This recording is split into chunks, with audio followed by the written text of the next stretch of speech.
pay it forward, lead others to make a change. And together we can make a positive contribution.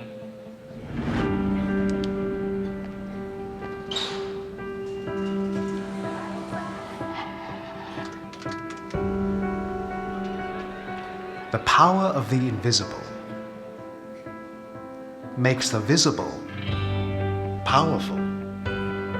Hidden behind the machines, wealth, and structures are confidence, conviction, decision, passion. At the foundation of any urban innovation, be it the economy, law, or technology and infrastructure, is the delicate science of cultural and social integration. These are the cords that bind a society, the relationships between people. The social sciences.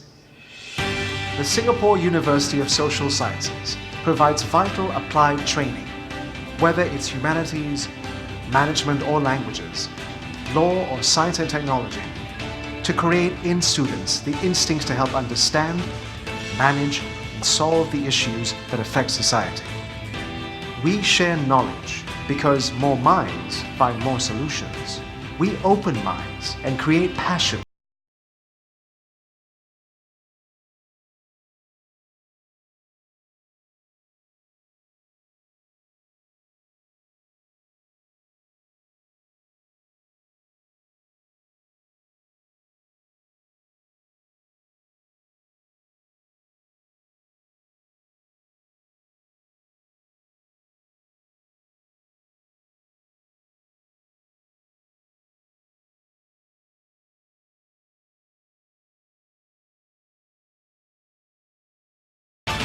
It's really important to have lifelong learning. To continue to expand myself. Anyone can make a change as long as we're willing to take a step. Change has to start from yourself.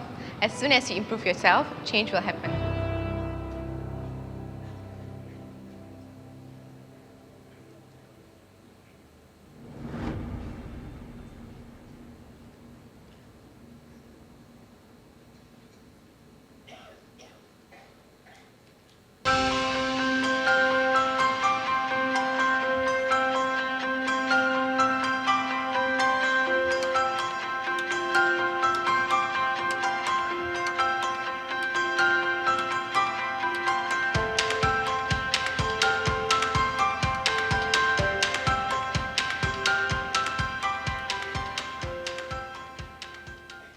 when I actually finished my diploma, I was kind of lost. I didn't know what to do, what to give up. And I sort of lost hope in myself as well, thinking that, yeah, I'm not good. I have always wanted to have a degree. So I took this leap of faith. I said, let's go. I'm going to be the first batch, the first pioneer cohort. It makes this whole university life a more heartwarming one. I changed my interest. I was more interested in social work and felt that it gives me the platform and opportunity to help other people because I've received help and I think it's good to give back as well. And why not, make a career out of it as well. So that's why I came to SUSS and studied social work.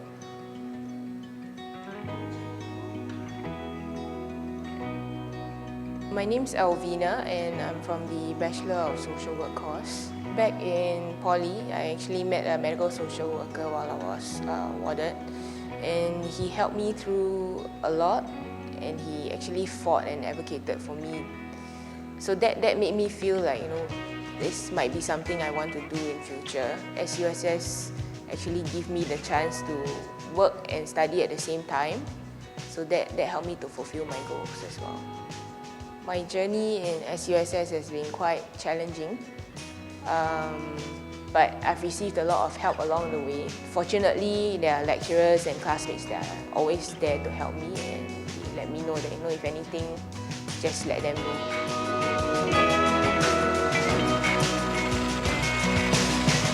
The reason why I chose a part-time program instead was so that I can work full-time, at the same time do my part-time degree. So it was 2-in-1, and my dad was the sole breadwinner until I started working after diploma. And I actually have 3 younger sisters, so you can imagine the amount of effort my parents have to put in and the sacrifices they have to make to bring all 4 of us up, and without the sacrifices they have done for me, I wouldn't be a person right now. So thanks to them, and thank you Ma, thank you Pa.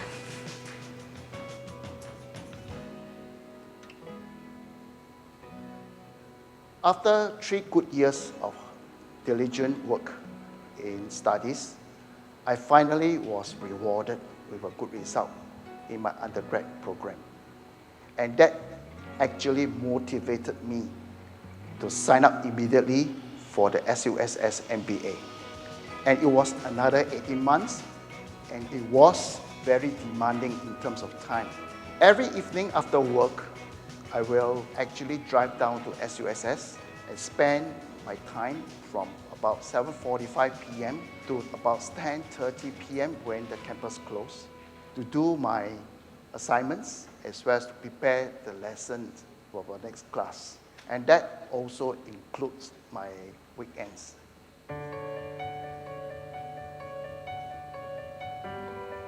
When I first started SUSS, it was not easy because I have to juggle part-time work with as well as my studies because to help my mother with a financial burden. It was quite tiring, to be honest, because on one hand you have so many deadlines to hit, but on the other hand you also have to go to work while doing, I guess, for juggling your academic responsibility. But that didn't put me off.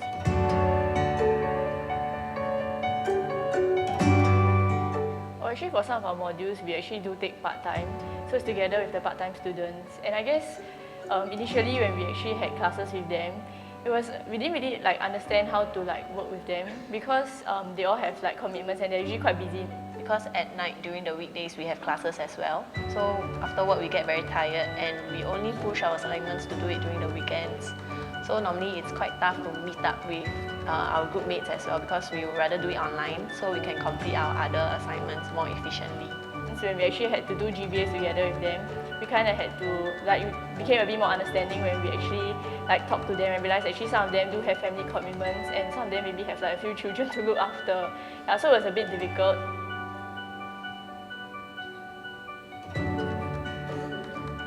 I remember after one of my communications module class, I made friends with these 2 girls. And interestingly enough, they have the same name. At the same time, both of them really helped me a lot during my studies.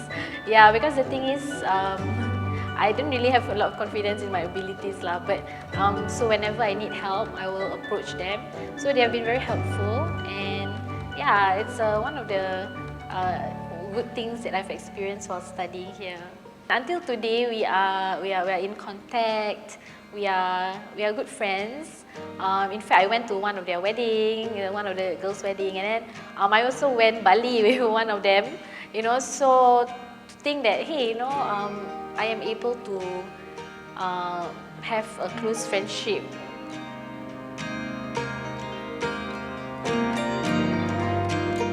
I met, I guess, the girl who I guess will be my life partner for the rest of my life in SUSS and during my year 2. Yeah, I met her through my service learning initiative. She was a very gentle, loving, caring person. And I can say I fell in love with her at first sight. And ever since then, I've been with her together on this SUSS journey, supporting each other in terms of academic responsibility, or let's say even family problems. All these we have been through it all as partners. In I think June 2015, and that's where I started with Air Pistol, and I stuck with it till now. Just like SUSS, SAFRA has been very accommodating to people with disabilities, the para-athletes, and giving us the support that we need. I'm looking to hopefully represent the country in the various para games if they offer shooting. And it takes me on a different path. I'm able to go out there and inspire other people, whether they are able-bodied or if they've got a disability. They see that, hey, this person can do this, why can't I?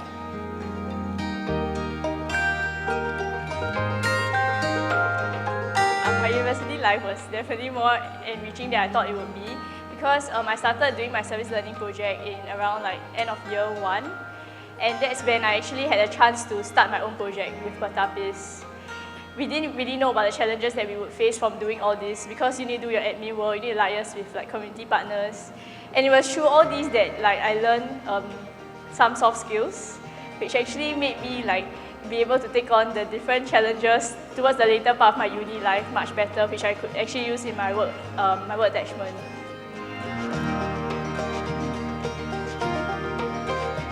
I managed to present my FYP project at this event called Falling Walls Singapore. And that was actually my stepping stone. Even though I didn't win anything, but I gained a lot from listening to them and picking up all those little presentation skills from them. And with that, this year in May, we actually went for this competition where it's the 12th scientific meeting, and we actually presented our idea, and I actually came in first. If you fail at somewhere, there's always another opportunity waiting for you. So that's how I ended up getting my gold medal.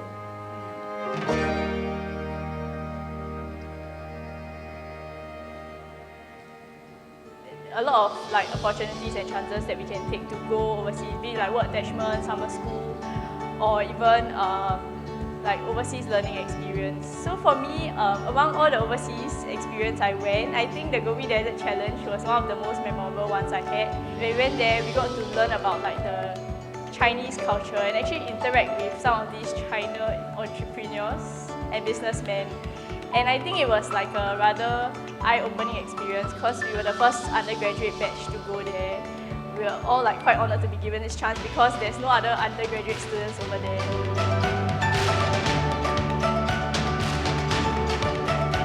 There shouldn't be a paper chase. You shouldn't be running just to get a degree, just to get a master, or just to get a PhD. No matter how hard you try, if you don't have the passion or if you don't like what you're doing, it's not going to bring you far. So as long as you love what you're doing, if you feel that, oh, this is not what I want to do, you can always change your path and go towards something that you like.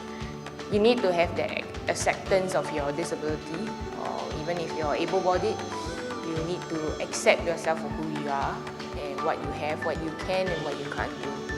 For me, I always believe, there may be 10 things that I can't do, but there's a million other possibilities. You should make a good use of your 4 years of university life and enjoy the process, and not really just be too focused on grades. And more importantly, take advantage of the opportunities that our school has to travel overseas and like gain some exposure, and at the same time enjoy studying. So to the current students, I would say, 加油!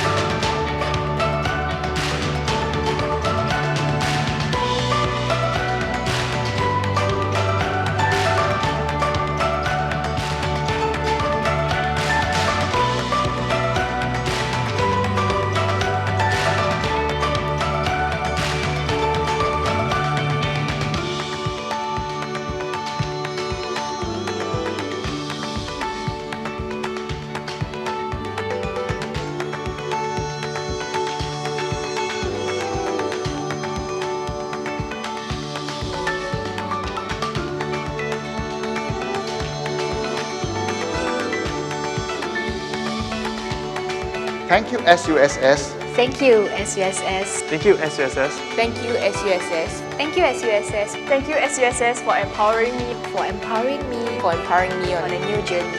On a new journey. For empowering me on my new journey.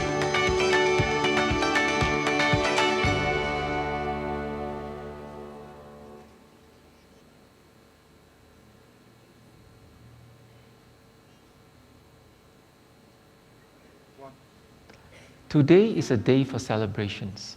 It represents the culmination of literally years of hard work, sacrifice, exam anxiety, and the sustained goodwill of your loved ones. So congratulations. Congratulations on reaching an important milestone in life. Congratulations on successfully negotiating a difficult challenge. As you reach out to collect your scroll, as a camera captures a moment that symbolizes your achievement, spare a thought about what this moment means. It is not just the end of a journey, but very importantly, also the beginning of the next one. One that can be more exciting, more fulfilling, more challenging, or perhaps boring, but nevertheless, one that can and will define who you are and who you want to be. For learning does not end with a scroll and a ceremony. Learning is a continual process that shapes your life, provides a purpose, and importantly, it enhances your ability to be a useful member of society.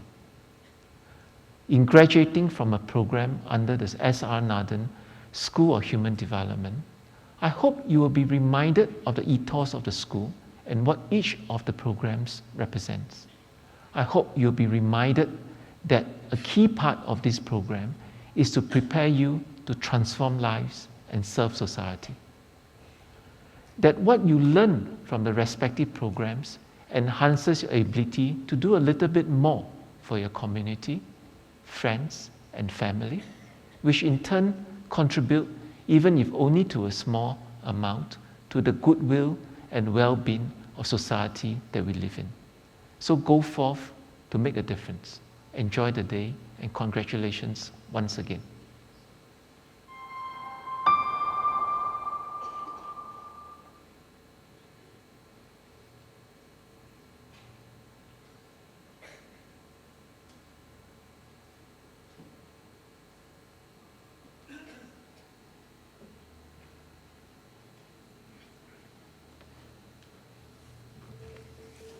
Ladies and gentlemen, please rise for the academic procession.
I declare this convocation open for the presentation of graduates for the degrees in human development.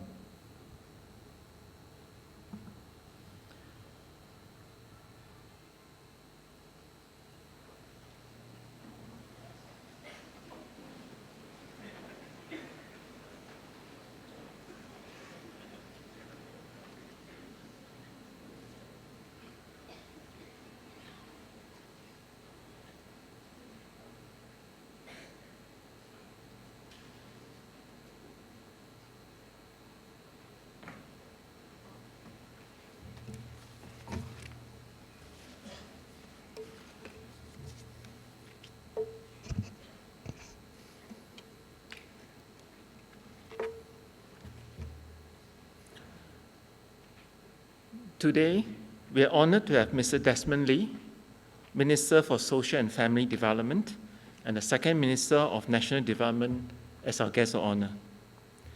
In his ministerial appointments, Mr. Lee oversees the development of Singapore's hardware, ensuring that the needs and ambitions of its people can be met today, and anticipating the aspirations of tomorrow through policies, community infrastructure, programs, and services.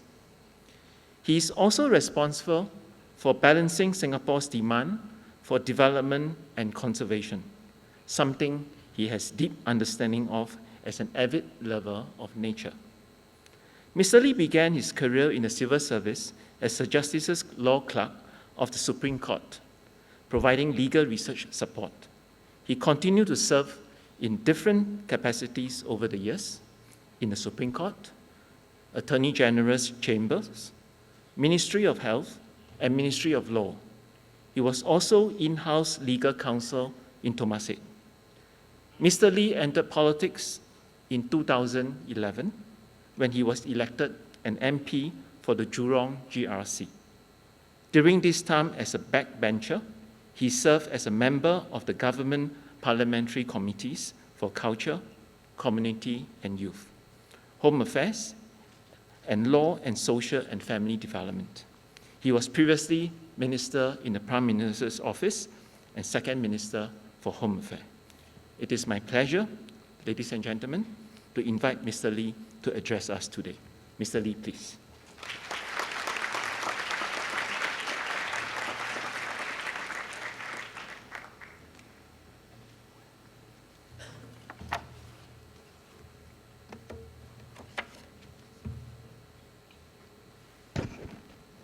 Mr. Stephen Lee, Chancellor of the Singapore University of Social Sciences, Professor Chong Hee Kiat, President, SUSS, professors, faculty, graduates, parents, distinguished guests, ladies and gentlemen, good afternoon, and to all who are graduating today, my warmest congratulations. This afternoon, you're wearing your academic dress. Very shortly, you'll receive your graduation certificates.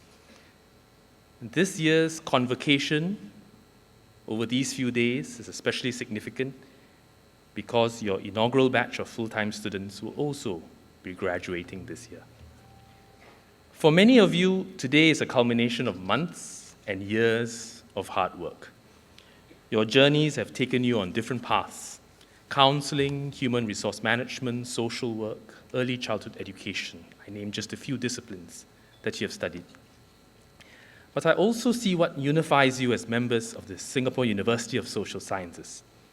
It is a shared purpose, your heart for society, and passion to make a real difference. And you want to be a part of the change as we head into Singapore's future. Earlier this year, you renamed your School of Human Development and Social Sciences to the S.R. Nathan School of Human Development. This pays tribute to the legacy of the late President Nathan and provides a chance for me to speak about a very special way in which S.R. Nathan thought of social service as part of a larger public service mission. His passion for the causes in the social sector was well known: caring for the disabled, families in distress, vulnerable children and youth, and those with mental illness. what may be less well known is that he played a part to revolutionize the way in which Singapore provided help to those who needed it most. So let me tell you a story about how he helped the workers of Singapore while doing a relatively quiet, scholarly job at the Labour Research Unit of the NTUC. He had gone to that unit after working as a medical social worker and then a seaman's welfare officer. There, he saw social problems not just with an eye on a man or his family, but as injustices and difficulties levied by an entire system at the time. And so he decided to fix it, but not by taking a well-trodden path, such as by agitation or activism, but instead by careful analysis and gathering of data, by long preparation and cool-headed negotiation. With his help, the tide of acrimony turned. Workers in Singapore in the 50s and 60s often resorted to strikes and go-slows because they believed that corporations were their adversaries rather than their partners. With the late President S.R. Nathan's understated, stolid philosophy of looking at welfare from the point of view of the person rather than through the lens of ideology, from the point of view of fixing a system rather than the tragedies of a single person. And through the efforts of many other pioneers as well, Singapore was put on the path of tripartism and moved from prosperity to progress. Today's circumstances are very different, even if our aspirations for a better life and a better society remain very much the same. Housing, education, healthcare, what we have today is a far cry from what the late President Nathan and his early generation first knew. And yet we cannot afford to be complacent or rest on our achievements. Because of our work in MSF, in the social services, on the ground, we have all met many families and individuals with complex and enduring challenges. Some of you may have met such families in the course of your studies and internships. If you have, then you know also that the challenges we face as a society do not have simple solutions. On a macro level, our population is rapidly aging, and coupled with the low birth rate, family sizes are shrinking. The numbers of people who are growing old alone as singles and without family support are also growing. New and innovative uses of technology have benefited society, but have also quickened the pace of disruption to jobs and the economy. On the individual level, a person's well-being can be affected by any permutation or combination of events: unemployment, family conflict, health problems, emotional or physical abuse, disability. I name just a few. But together, challenges can add up and can sometimes be overwhelming. The need for social services and the relevance of your studies, the social sciences, are greater than ever.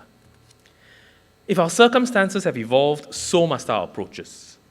Government have more than doubled overall social spending in the last 10 years, from around $14 billion in 2007 to $37 billion last year. Healthcare spending more than quadrupled. Investment in education went up by almost 70%. Our spending in the social sector more than doubled. Expenditure and subsidies on public housing have also doubled. In the same period, the proportion of households earning $3,000 and below in 2017 prices has decreased from about 1 in 5, or 20%, to about 1 in 7, or less than 15%. And households in all deciles saw real growth in average household income per member.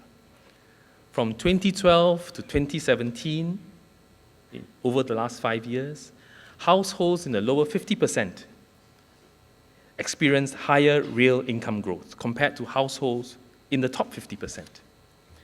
Now these are figures, but they broadly suggest that while many families have seen their household incomes improve in the last 10 years, we must continue to strengthen and innovate in the way we support those with more complex problems, those who are besetted by more interlocking and difficult problems, which may hold them or their children back.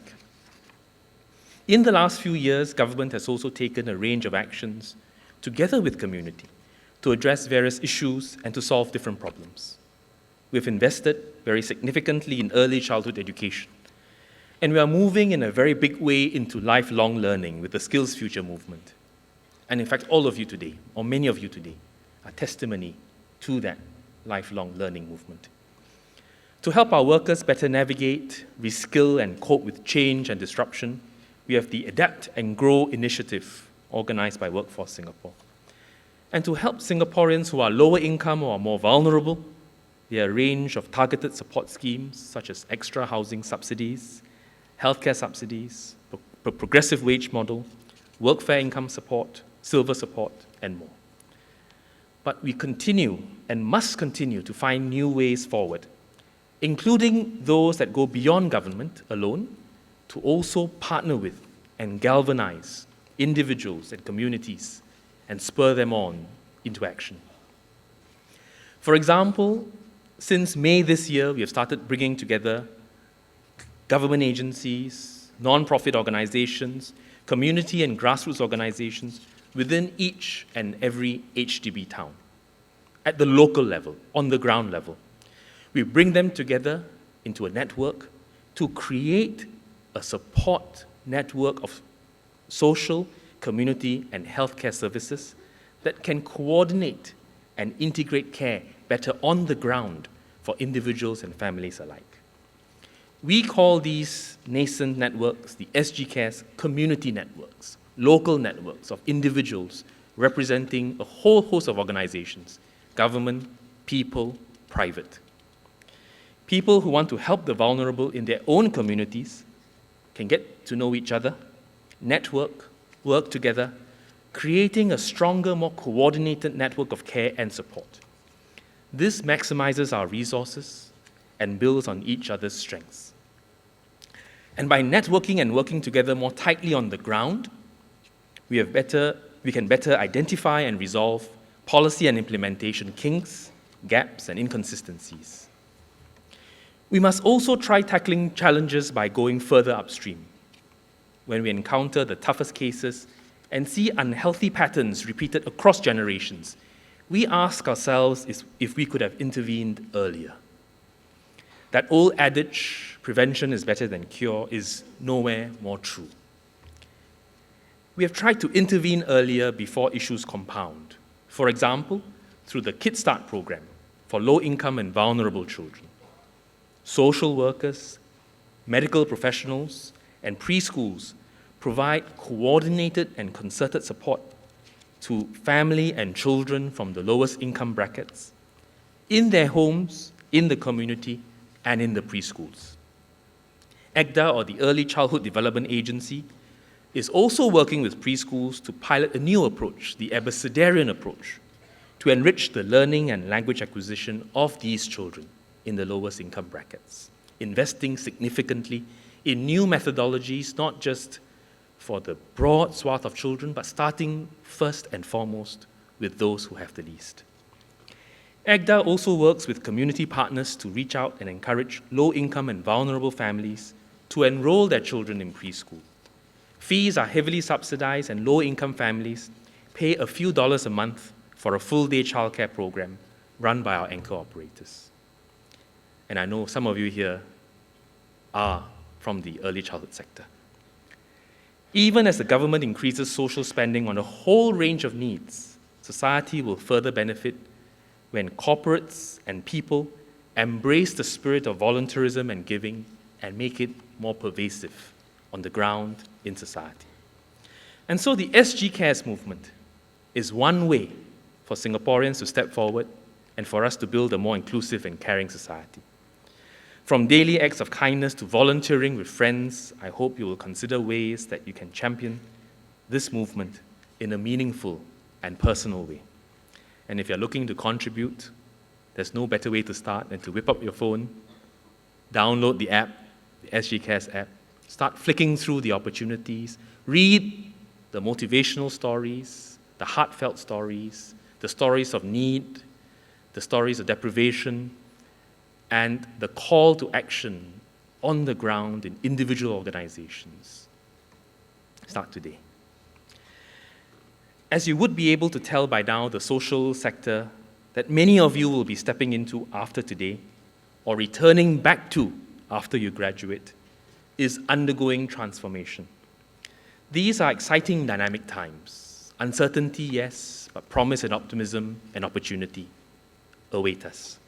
So let me just do a quick sketch for two fields within the human development sphere.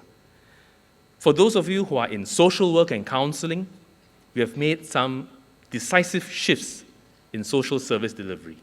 I call it the social service transformation. I mentioned that we are improving our coordination across organizational boundaries and going more upstream to address social issues. We are also using data and technology to improve the way we evaluate and plan and engage in upstream early intervention. In this new environment, there is much for you to contribute. The government strongly supports social service professionals, and we have guidelines and frameworks and new pathways to support your career development and your lifelong learning.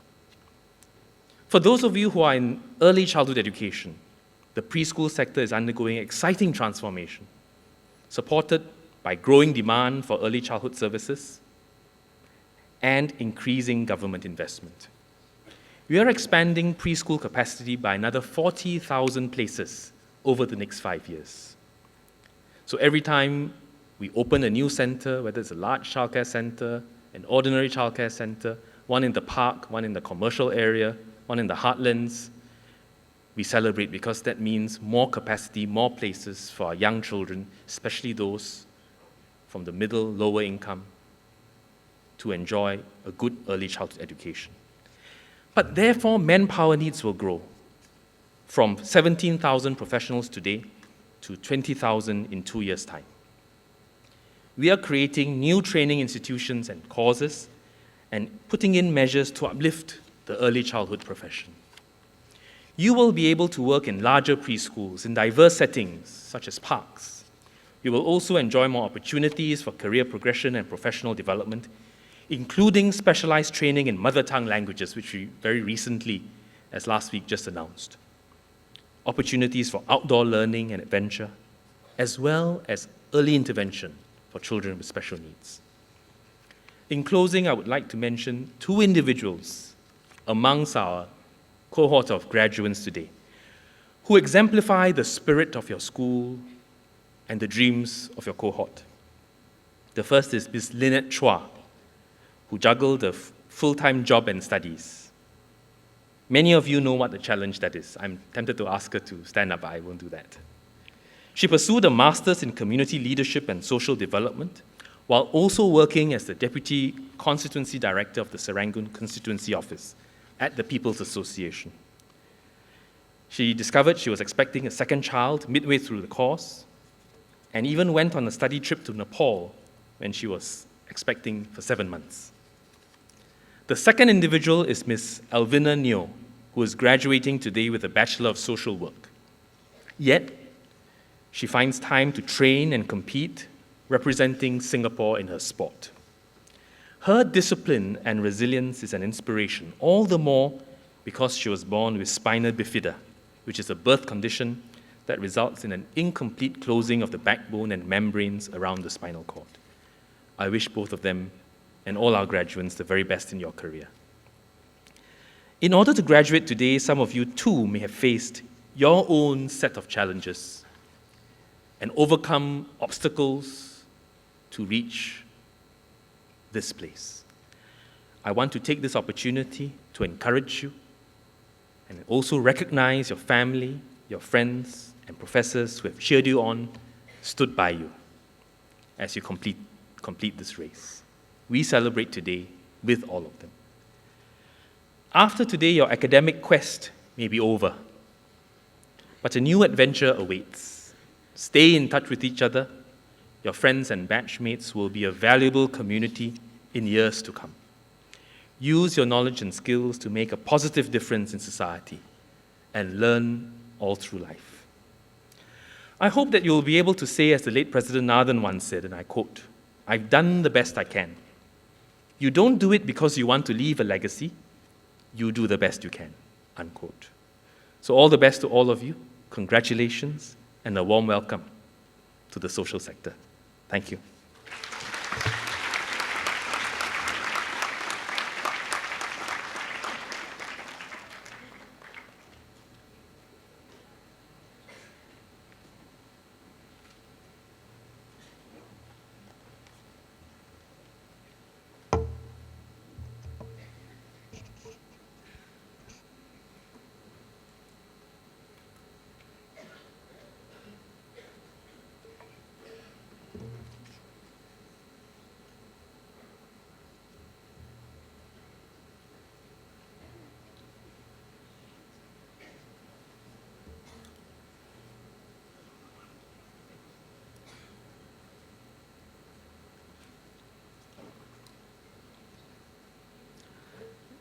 Chancellor, may I present the following graduate on whom the degree of Bachelor of Art Education with Management has earlier been conferred.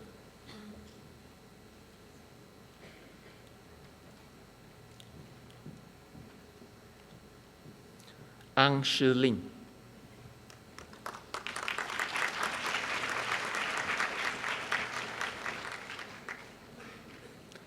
Lim Chong Xiang.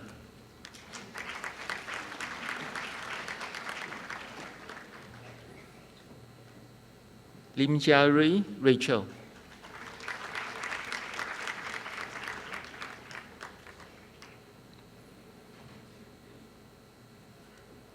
Nonis Lian Joy Wei Lin.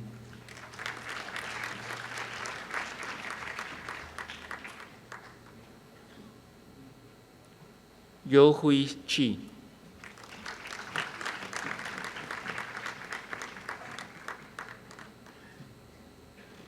Zhang Shu Hui Candy.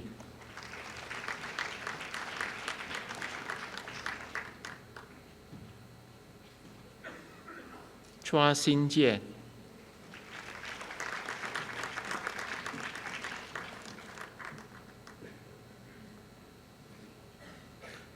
Muhammad Raizi bin Johari.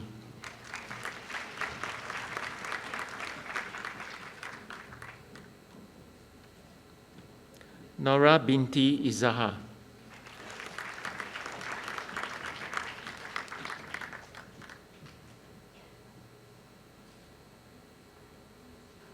Chancellor, may I present the following graduates on whom the degree of Bachelor of Music Education with Management has earlier been conferred. Yo Yi-Lin.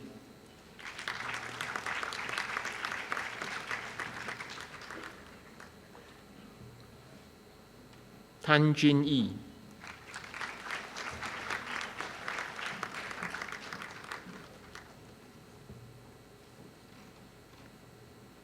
Abdul Hakim bin Mohammad Udori.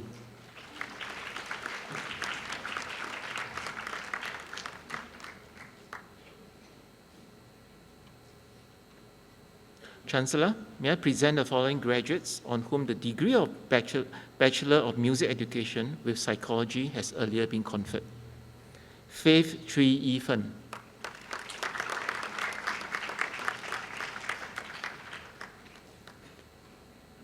Li Li Hui Lydia.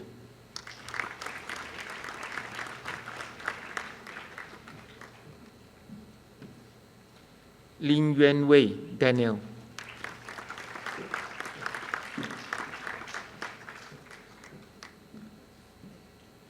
Zachary Scott Wu Wan Chun.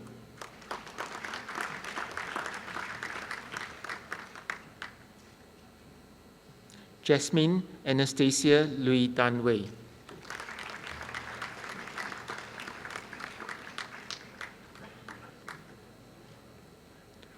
Chancellor, may I present the following graduates on whom the degree of Bachelor of Sports and Physical Education with Management has earlier been conferred. Chua Sophia.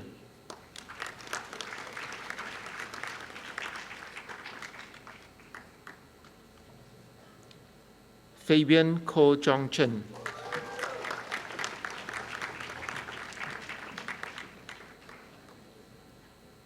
Yao Pei Jun.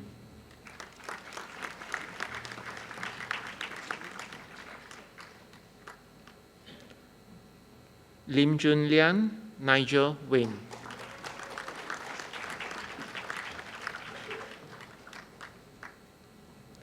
Lo Ka Leong, Andy.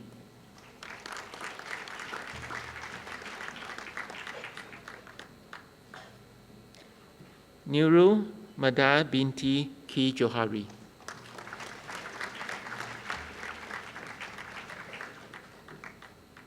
Bernice Tan Ri Min.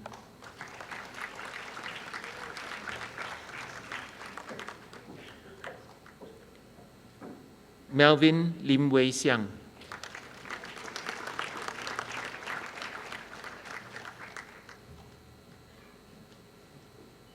Muhammad Nazri bin Saifi.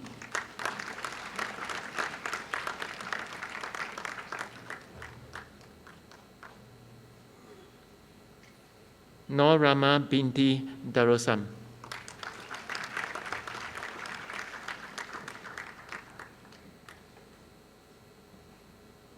Tan Pei Lin.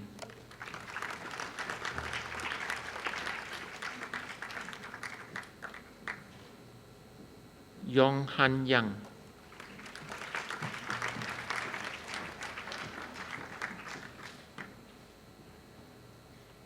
Chancellor, may I present the following graduates on whom the degree of Bachelor of Sports and Physical Education with Psychology has earlier been conferred. Muhammad Zuladi bin Zulkifli.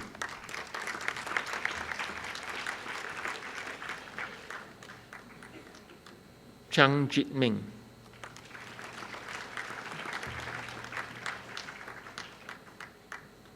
Nur Hanif bin Sulaimi.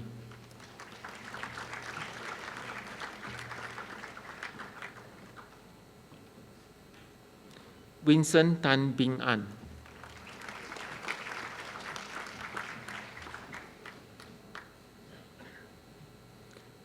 Chancellor, may I present the following graduates on whom the degree of Bachelor of Counselling has earlier been conferred. Aslila binti Rahman.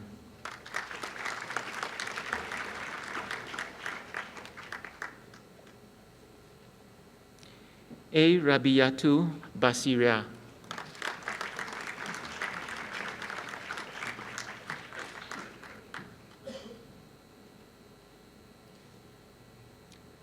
Cynthia Odelia Homei.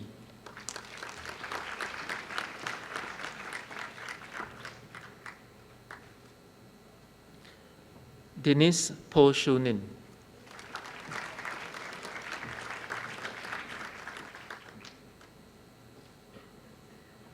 Ismail Fahana binti Basir Ahmad.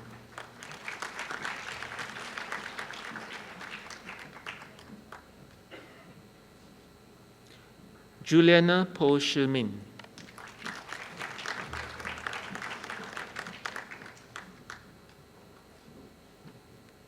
Kang Hui Min.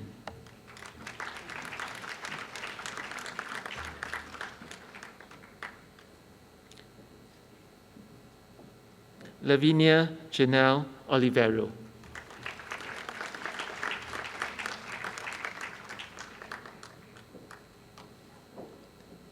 Lim En Clemencia.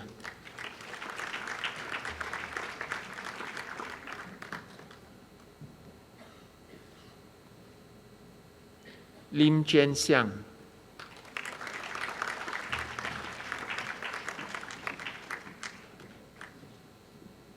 Lim Wei Shen Christopher.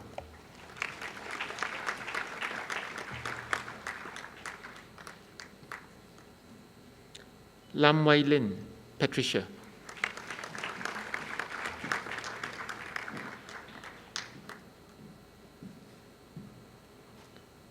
Nasreen Begum binti Shahu Hamid.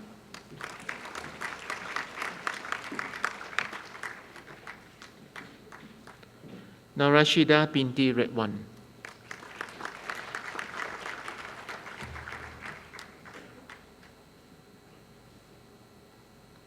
Nur Farah Ai binti Fakir.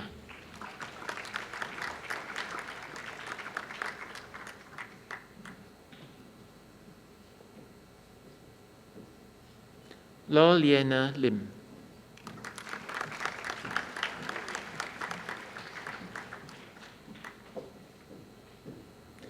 Nurul Huda binti Abdul Rahman.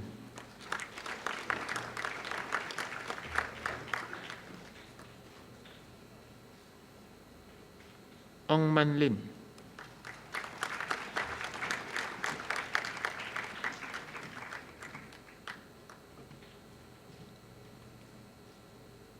Pang An Fen Alfred.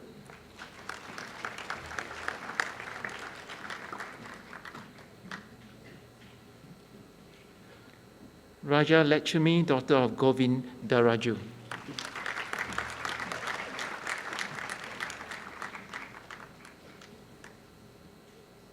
Rosna Beckham binti Muhammad Abbas.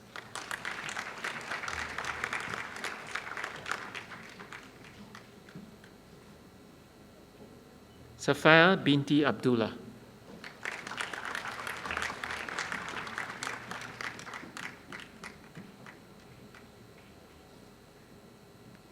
Simgek Singh, Mervyn.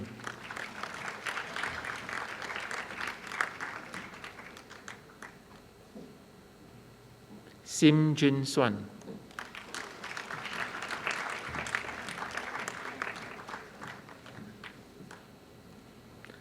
Siti Sham binti Sultan Ibrahim.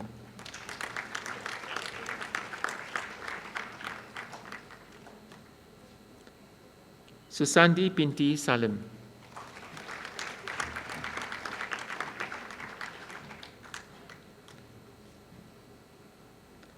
Syed Fada bin Syed Yassin Al-Junid.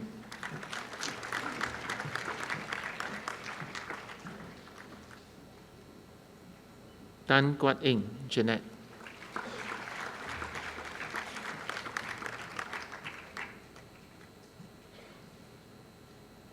Teo Jia Min.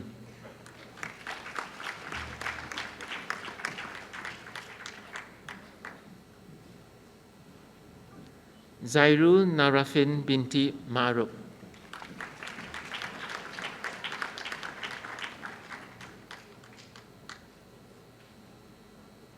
Zaltia Chan Tingjia.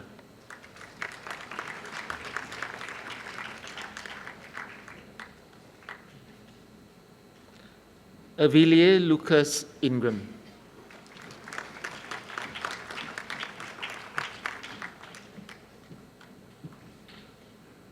Chong Sin Lin Charmaine.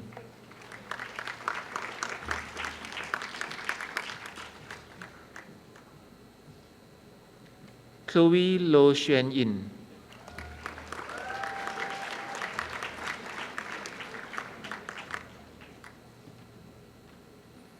Kamaruddin bin Mohammed.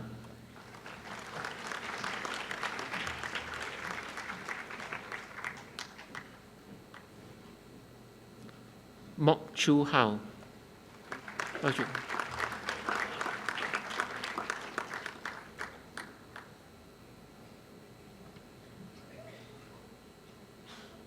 Muhammad Firdaus binti Abdul Latif.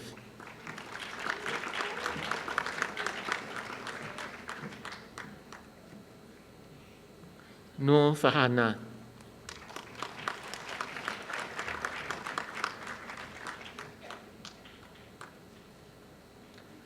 Nur Liana binti Jawini.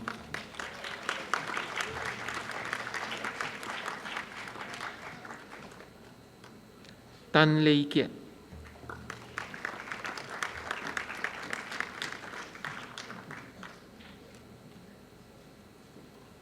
Tan Sin Singh.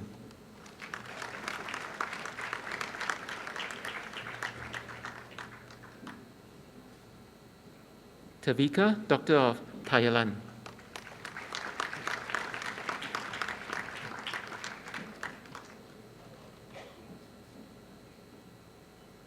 Chen Liping.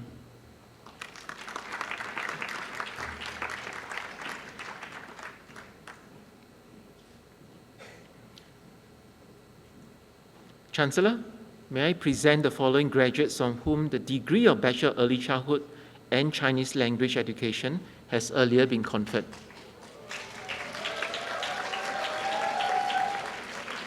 Chao Lu Sin.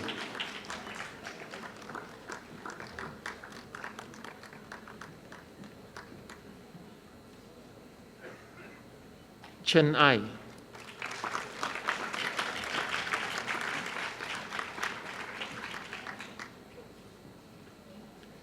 Chen Shan Shan.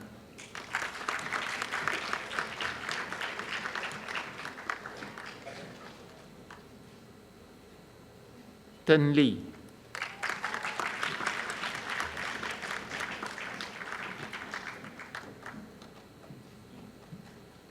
Esther Kong Te Jin.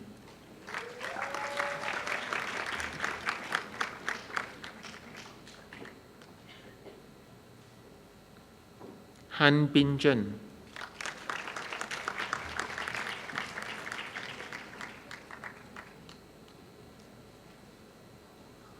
Ho Chui Fan.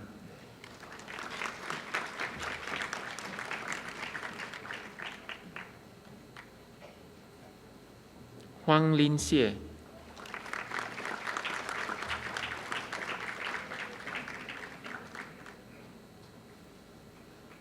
Ke Mei Jin,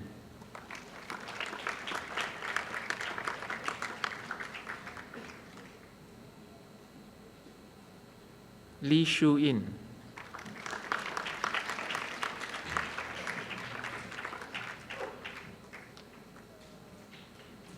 Li Xiaopin,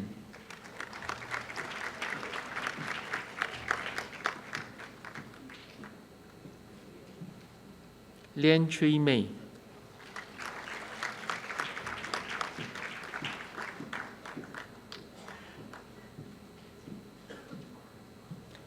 Lui Chuan Yu,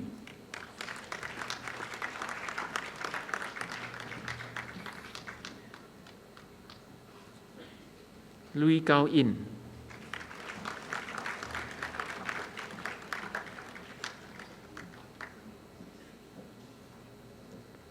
Lui Hongbo,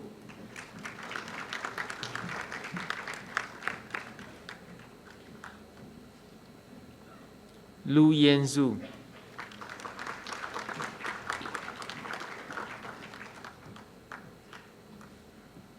Lau Mingdan,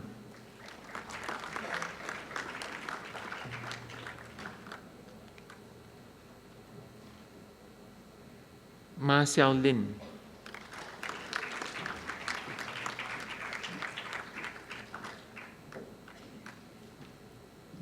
Mo Xue In,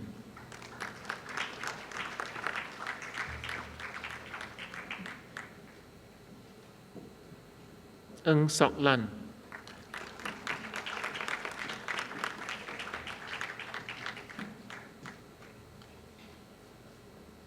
Qi Xiaohui,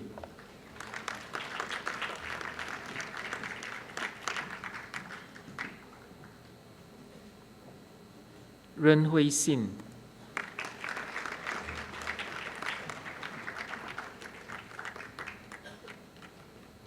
Shan Kui Mei,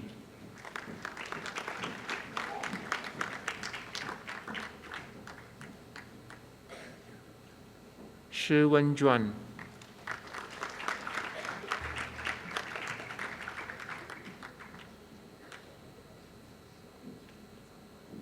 Song Zhen,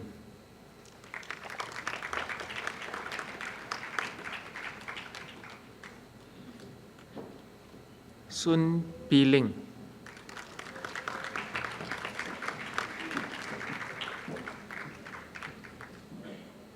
Sun Suyen,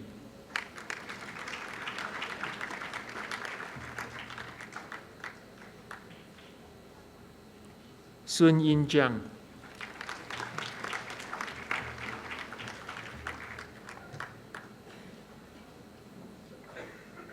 Wen Ling,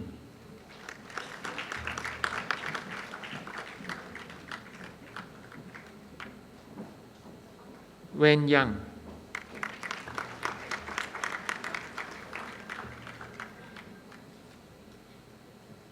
Wen Yu,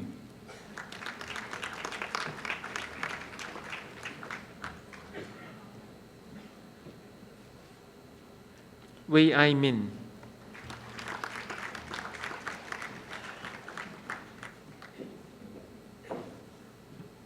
Mei Xuan,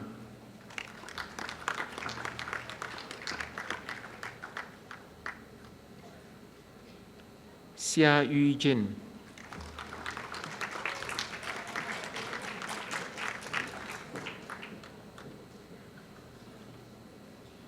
Xiao Zhuan,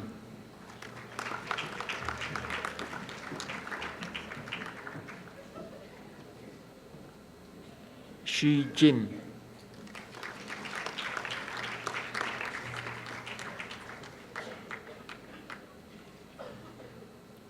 Xu Yin,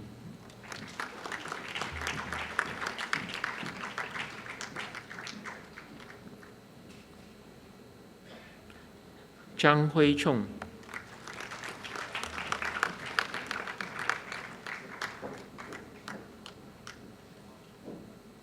Zhang Yan,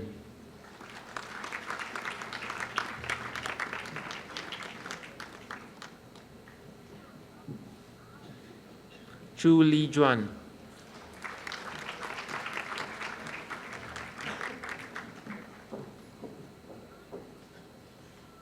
Chao Xue Tin,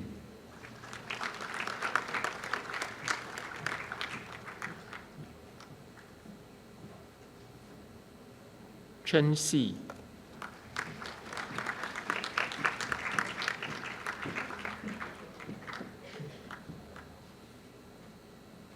Dai Gao Yen,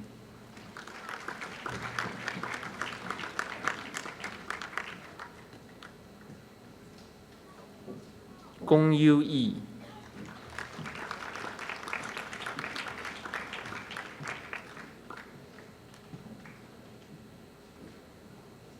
Ko Buan,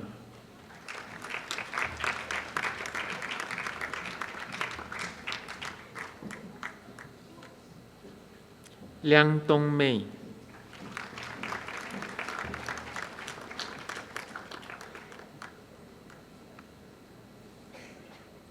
Lo Ai Lin,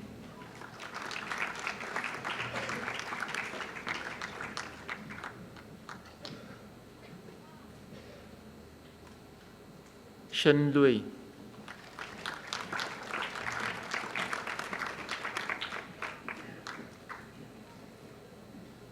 Teo Pui Eng,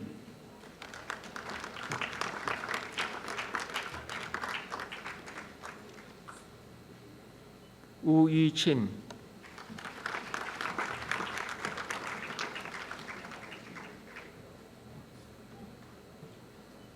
Zhang Qin,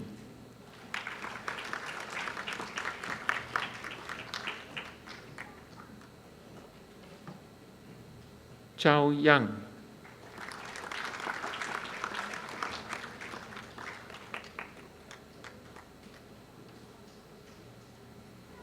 Chancellor, may I present the following graduates on whom the degree of Bachelor of Early Childhood Education with Management has earlier been conferred. Asaya Sahadin binti Suharudin.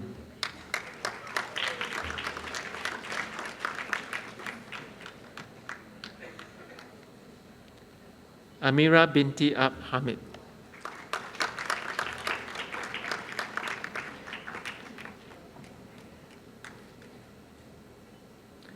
Ayuni Karuza binti Muhammad Yusuf.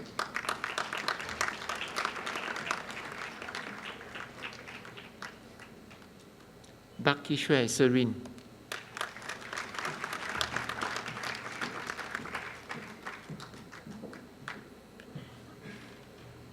Yi Zi-in.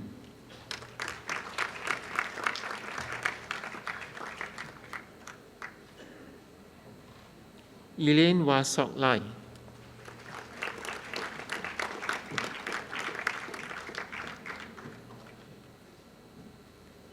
Geraldine Cassandra Tan Aileen.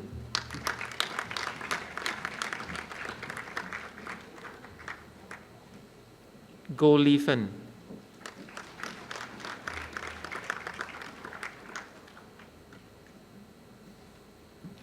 Go Sha Chin Mabel.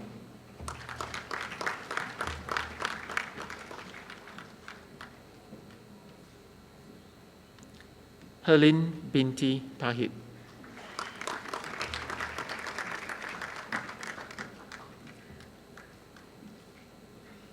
Lo Hong Yen.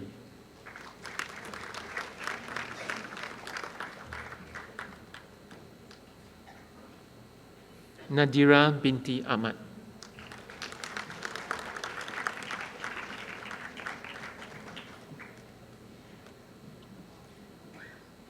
Norjana binti Ahmad.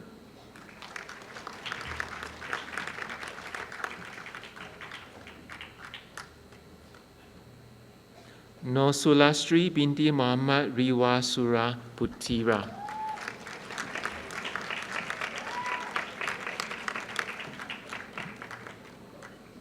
Nura Izadi binti Masam.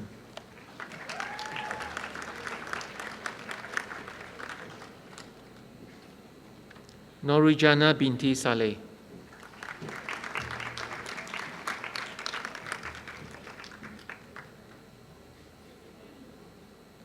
Shanmuga Mala, daughter of Shamya.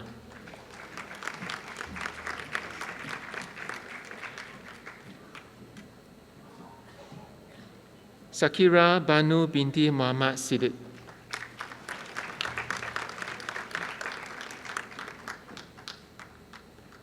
Sim Shui Lindia.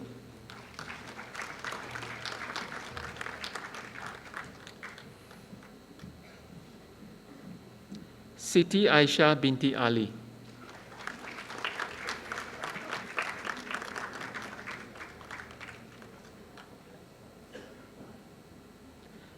Siti Nur Aisha binti Samnusui.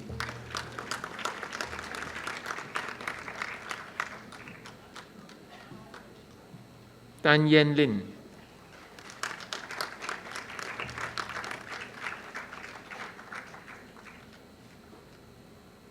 Teo Xiaojuan Priscilla.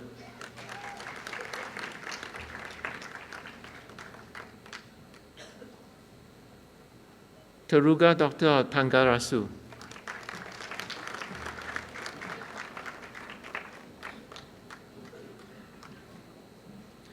Zakia binti Bashir.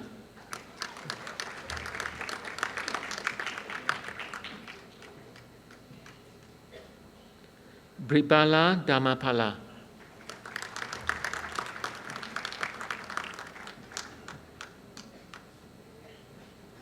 Chan Li Yen.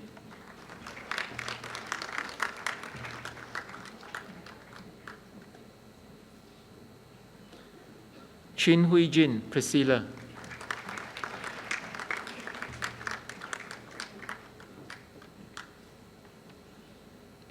Fahana binti Sayuti.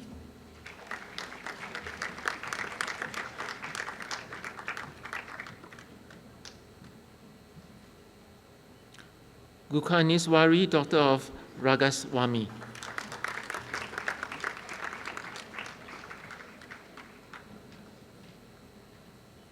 Haida binti Muhammad Yusuf.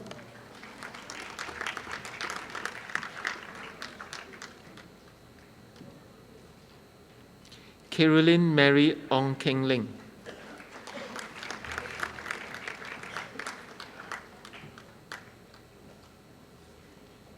Ko Hui Min Candice.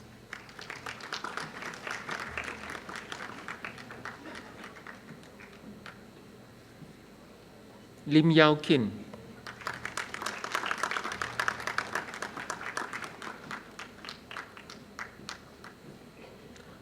Malini, daughter of Cholamani.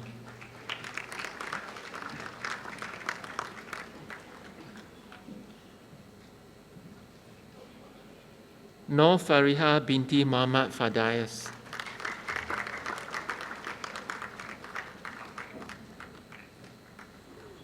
Nur Fahatun binti Jalani.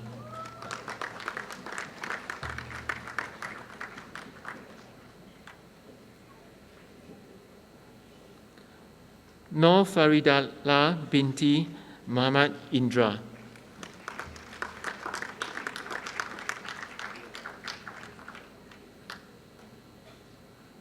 Nur Fahana binti Muhammad Raham.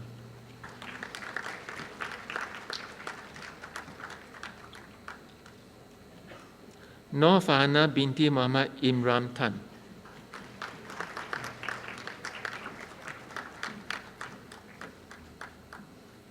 Nur Hanisai binti Muhammad Sharif.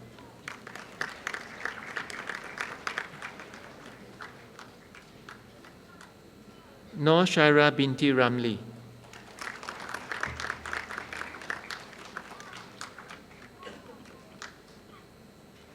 Nur Liana binti Lalit.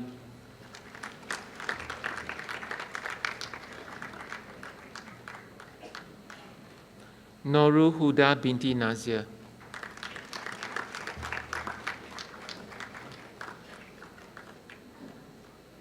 Nurul Hafiza binti Muhammad Fadi.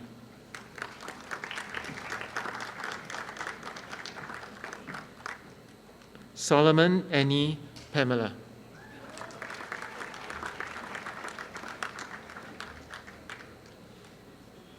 Sangita, daughter of Kurasami.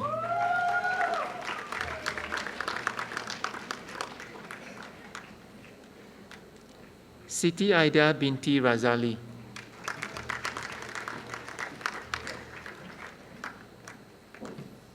Siti Hajar binti Abdul Razid.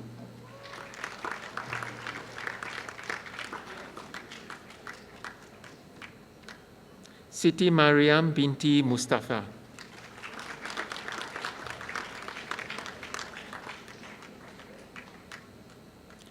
So Yilin.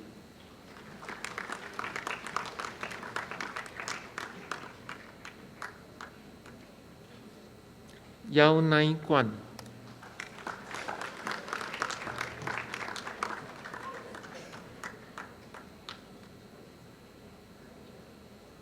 Chancellor, may I present the following graduates on whom the degree of Bachelor of General Studies has earlier been conferred. Angeline Kala Mati.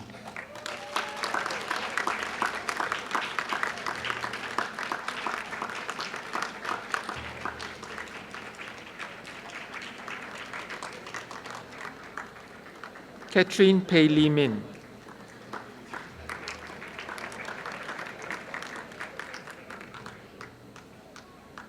Grace Wong Jie.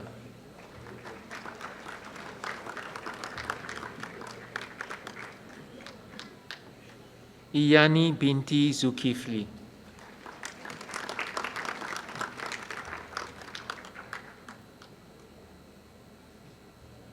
Kevin Mark Stewart.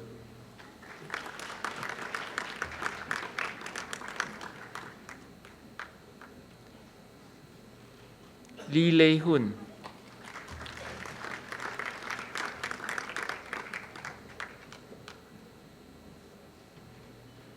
M. Savarani.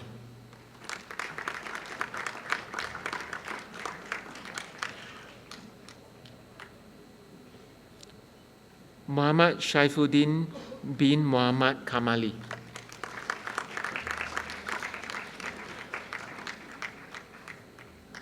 Ong Po Chin.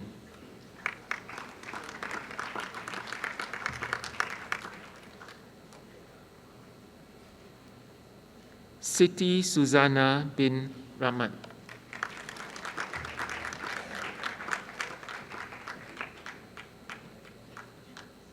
Siti Zubaida binti Ismail.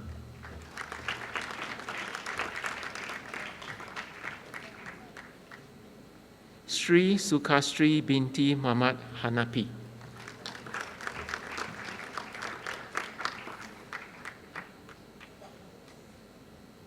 Tan Chun Kiet.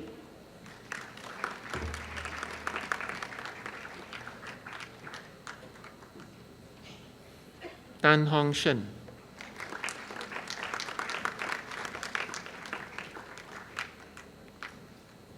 Wong Wen Xian.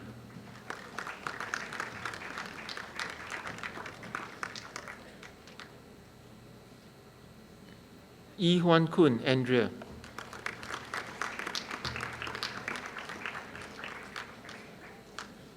Ip Wei Jian Jeremy.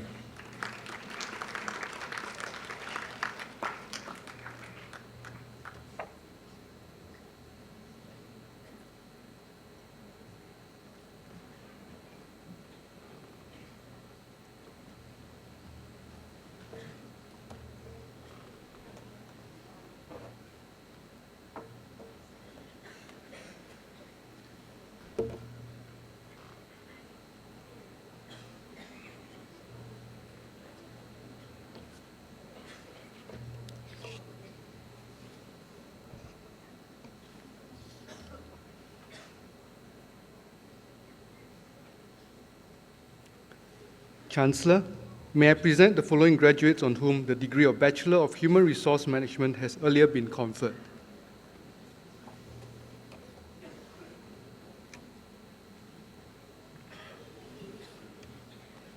Charlotte Tan.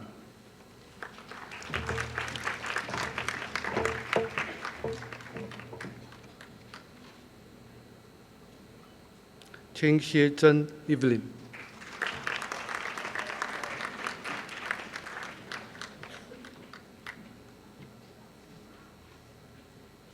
Felicia Lim Jing Yi.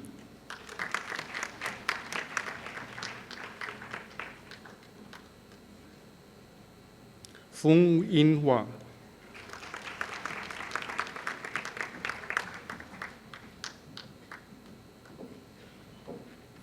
Kumala, daughter of Supramaniam.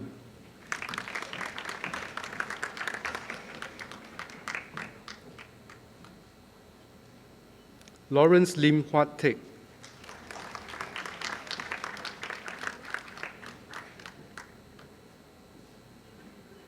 Lim Su Mei Serena.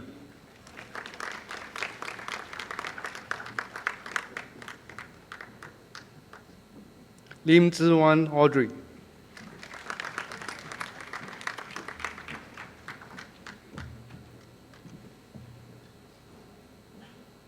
Lin Chiu Ping.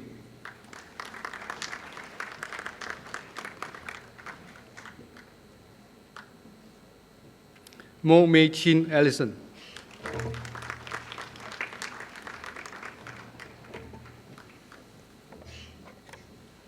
Ng Pei Ying.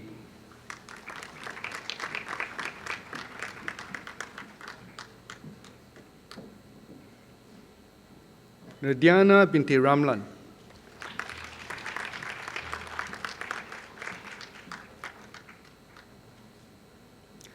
Nuraida binti Hamdan.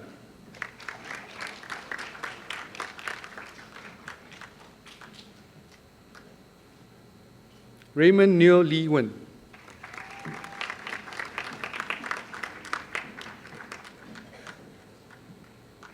Xia Pei Ying.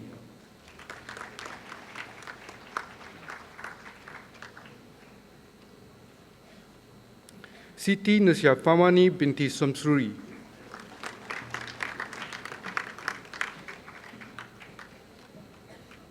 Tan Xianglin Adeline.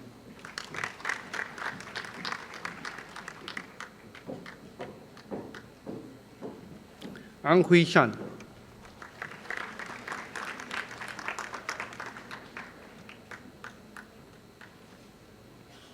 Ang Yi Chen Charmaine.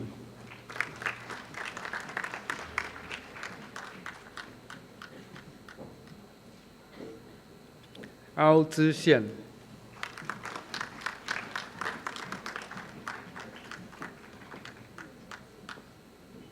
Chao Shimin.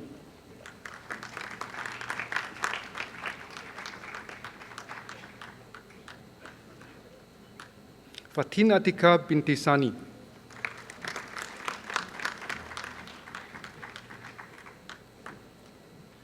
Go Pei Fang.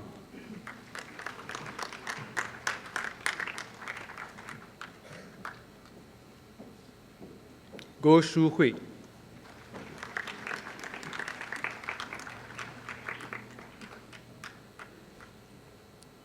Huang Hongxiang.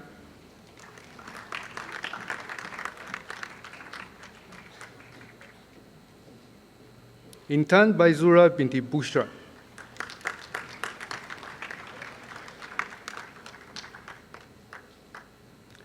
Liu Mianjie Delwin.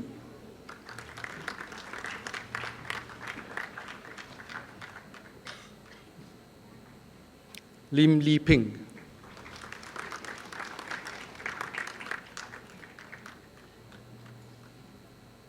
Lim Shi Yun.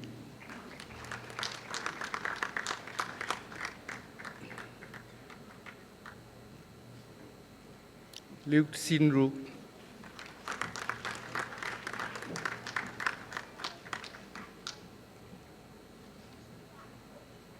Muhammad Fadil bin Muhammad Rizal.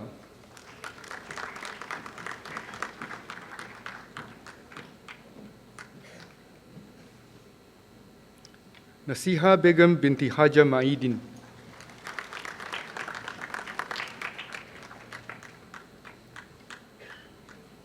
Nisha, daughter of Krishnamurti.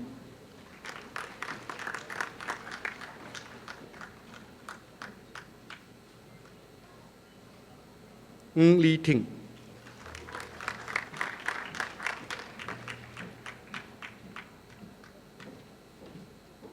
Runania binti Amir.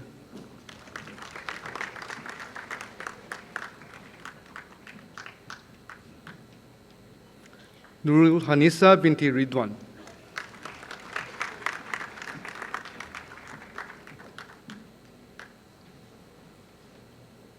Sing Shimin Sheena.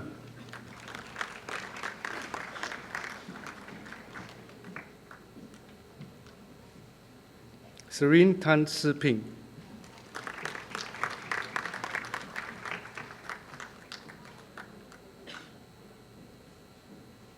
Shemaine Fu Wan Ting.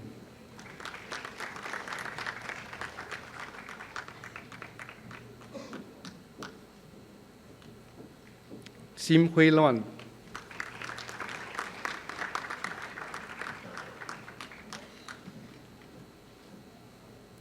Siti Amanina binti Muhammad.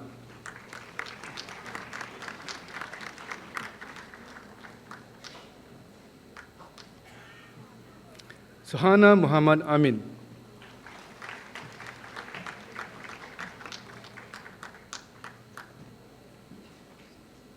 Sumati, daughter of Raja.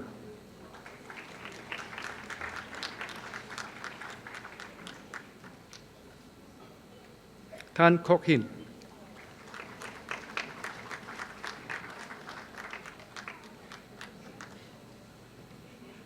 Tan Pei Shan Jena.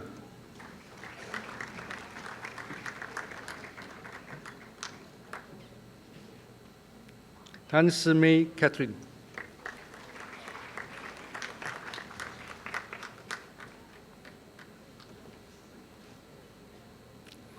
Tan Xiao Jun.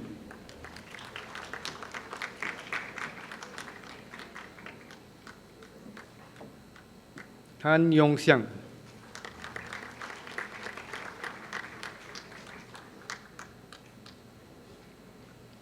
Teng Siok Yi.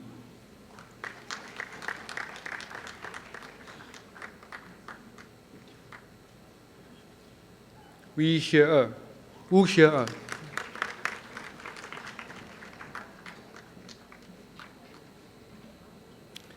Yami Devi, daughter of Ravindran.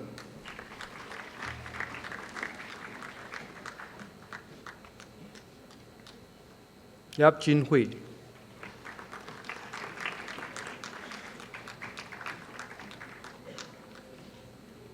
Yo Mui Ling.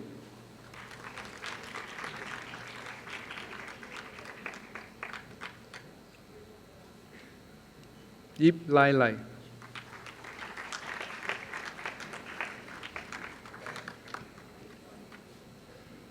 Yong Sui Chen Christina.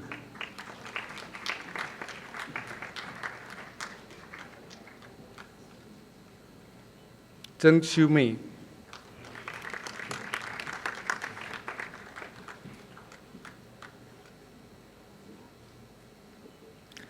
Rika, daughter of K. Govindasamy.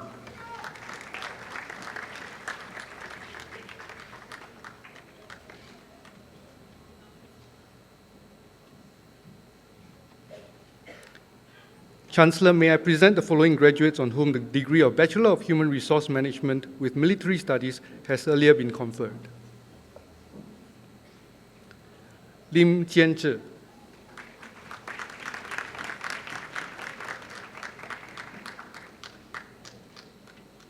Ng Sun Chai.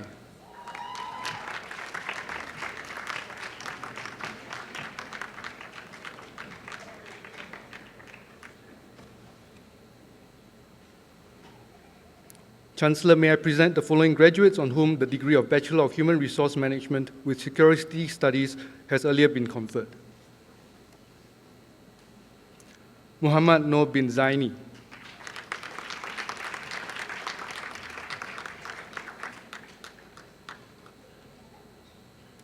Muhammad Ashraf bin Muhammad Ikram.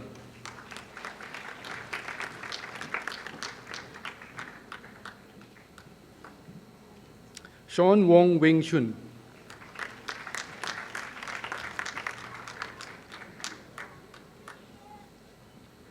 Kok Chia Ing.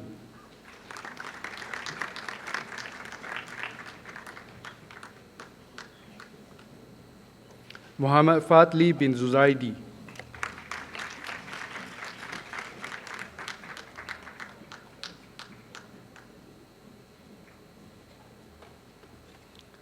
Chancellor, may I present the following graduates on whom the degree of Bachelor of Social Work has earlier been conferred.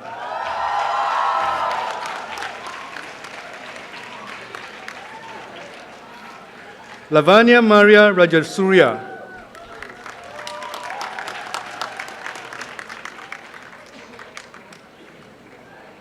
Aratana Maria Mohammed.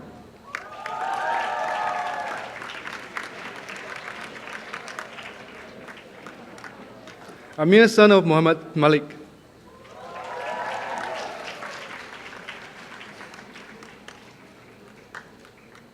Ang Yi Ling.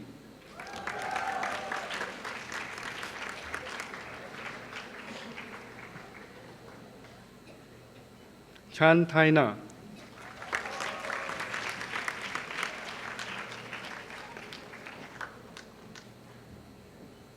Cha Ping Hong Aaron.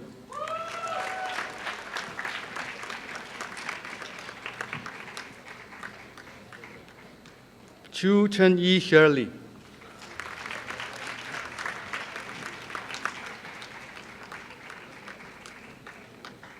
Chong Jin Hao Andre.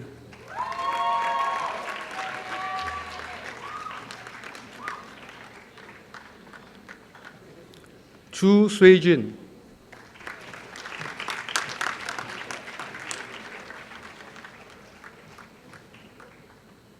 Christopher Nasser.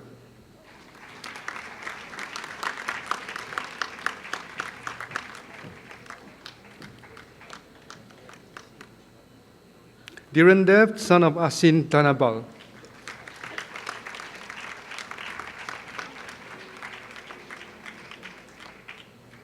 Dominic Yo Kien Tong.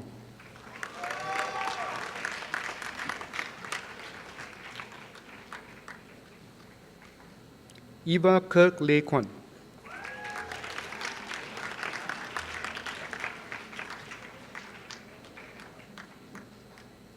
Faiza binti Muhammad Salihin.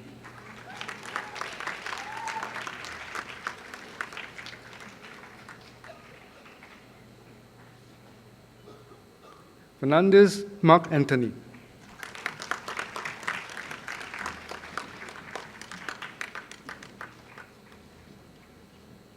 Fu Ling Yen Winsome.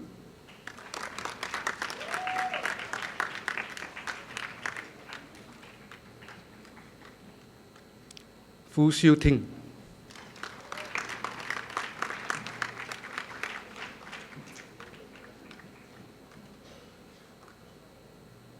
Gail Gan Li Shan.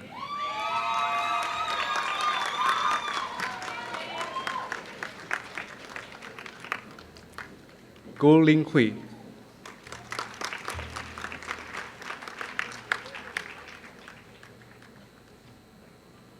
Go Wan Ping Huai Ping.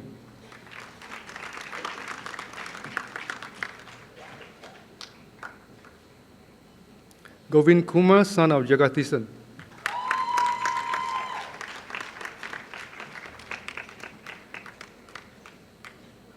Ho Chin Chen Terrence.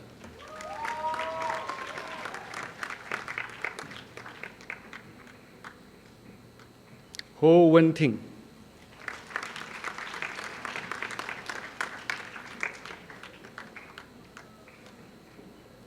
J. Yogaiswari.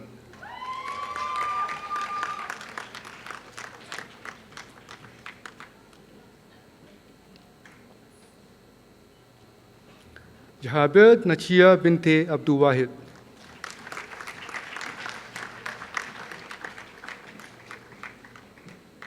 Jocelyn Ho Chui Kim.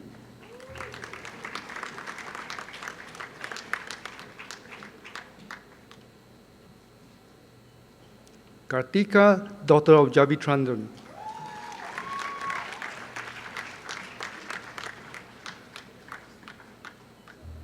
Kong Chao Min.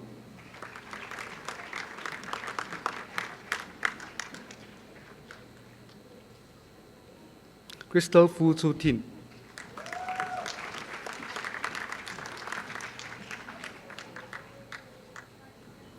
Lao Li Pai.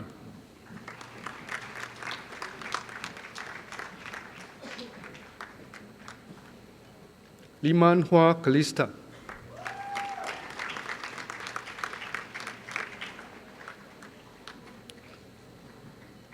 Leong Kuo Wei Elwin.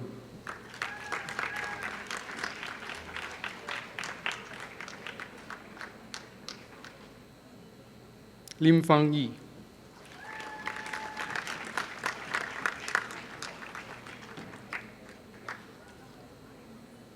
Lim Chi Min.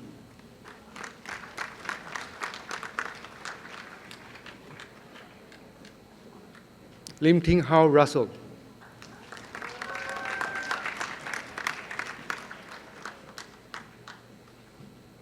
Lim Xie In Jaslyn.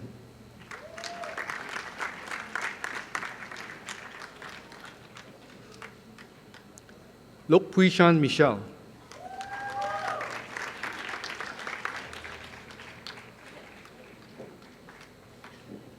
Muhammad Alif bin Sulaiman.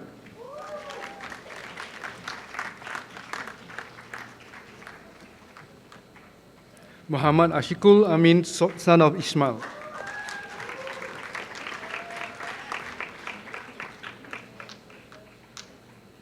Muhammad Shahnaz bin Zulkifli.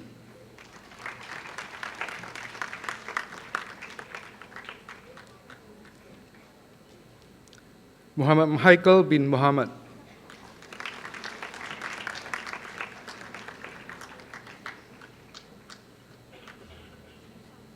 Muhammad Izzuddin Sufyan Sujai.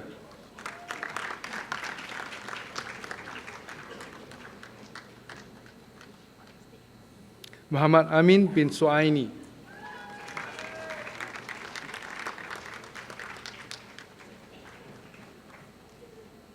Ng Gek Hui Priscilla.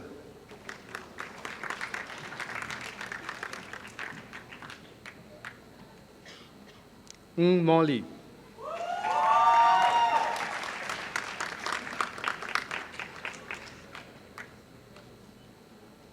Ng Ziyong.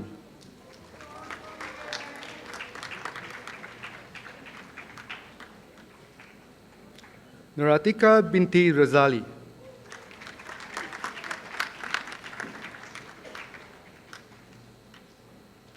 Nurazlin Zainal Abidin.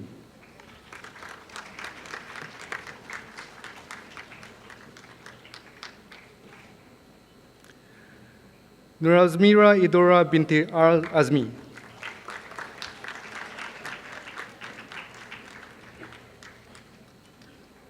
Nordina Amalina binti Safuddin.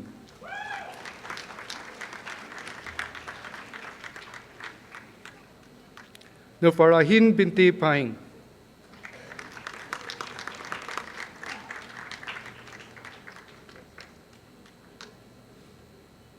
Nurfarhana Latasa binti Abdul Latif.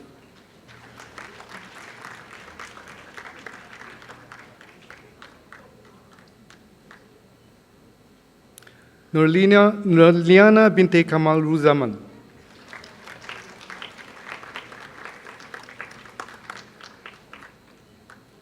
Nur Amira binti Bahari.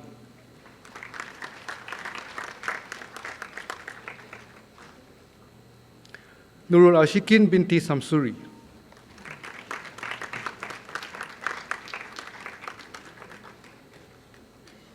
Ong Jiangshan.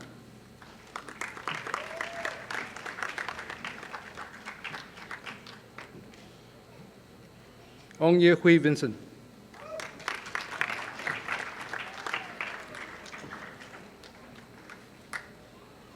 Wei Yinshan.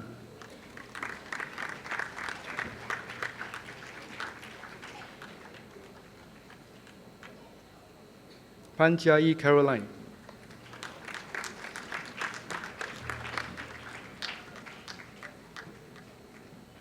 Pei Seng Yi Gina.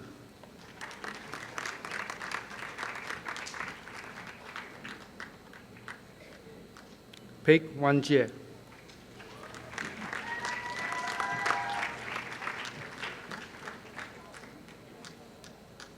Han Kiagek.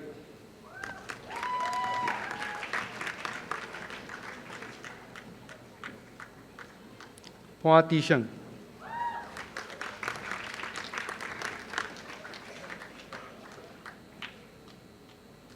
Raja Bunisa, daughter of Abdul Latif.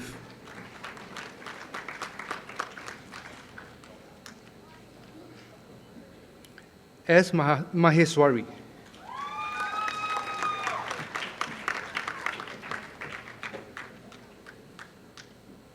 Shunmugam Lashmi.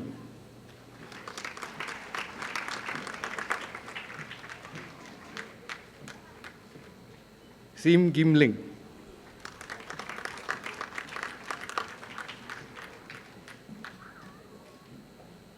Sim Hui Shan.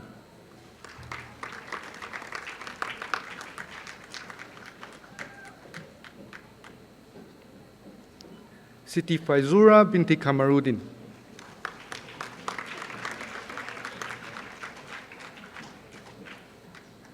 So Wei Long Ivan.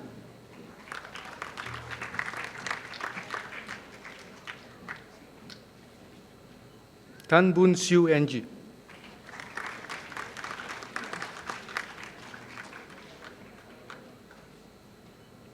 Tan Jia Chun.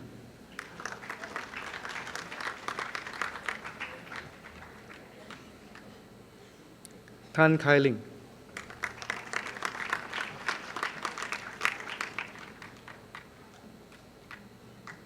Tan Se Hao.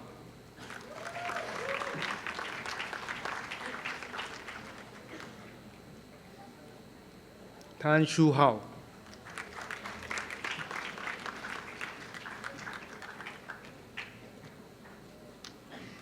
Tan Shu Hui.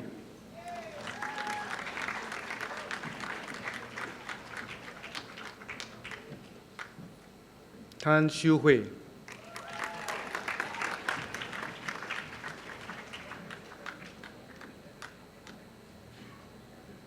Tan Suat Hui.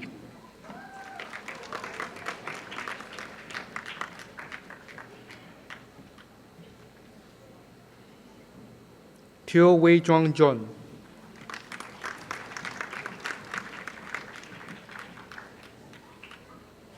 To Ya Shin.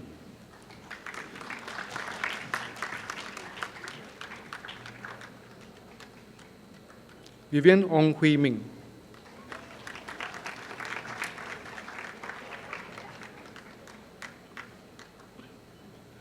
Wong Xiao Hyung Alvin.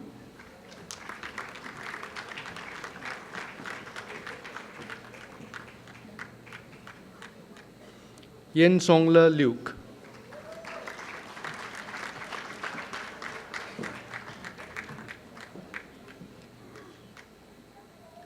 Yang Yen Si.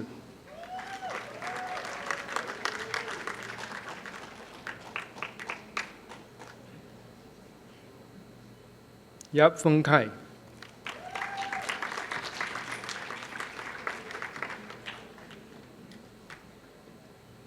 Yo Kia Po Melvin.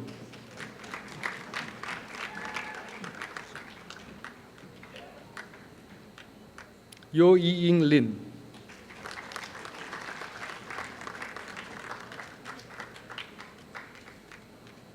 Yvonne Yo Li Xiang.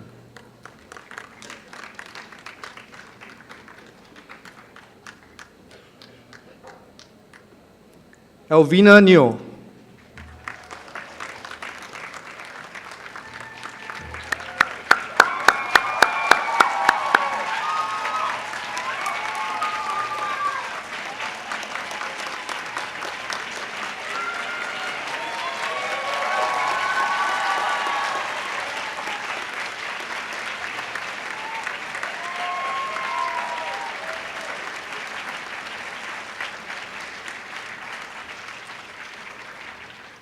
Geraldine Go.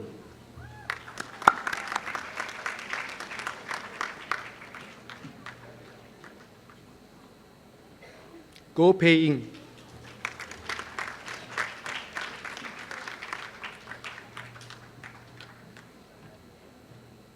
Ines Hong Wen Lee.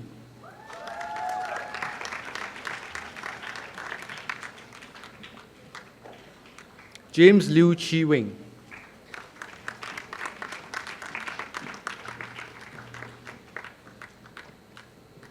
Kam Kei Mien Jacqueline.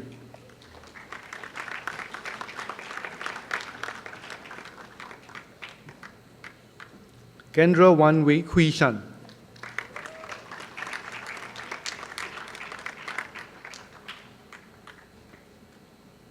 Ko Lin Cheong Malcolm.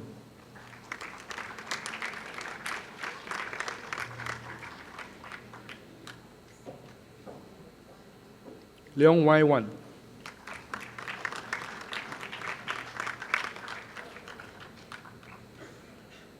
Lim Mei Yin Fon Crystal,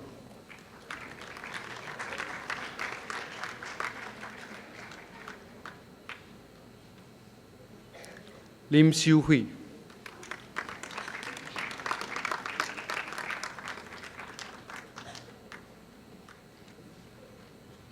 Lim Siu Teng Michelle,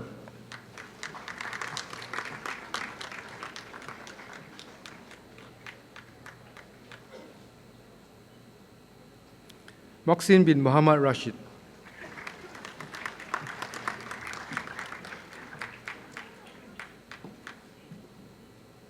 Muhammad Mushin bin Abdul Jalil,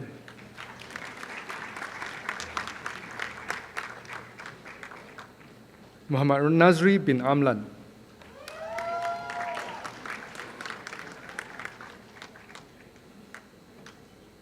Muhammad Shahid bin Muhammad Yunus,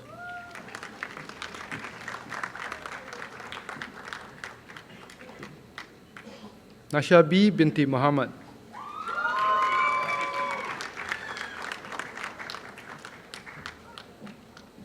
Ng Xiao Wei,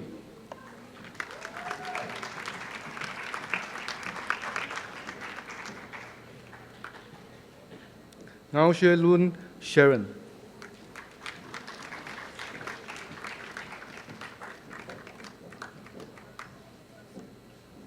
Nur Haslinda binti Muhammad Suod,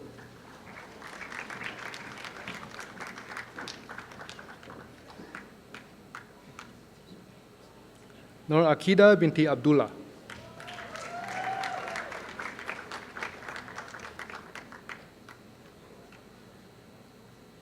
Nur Amira binti Amir,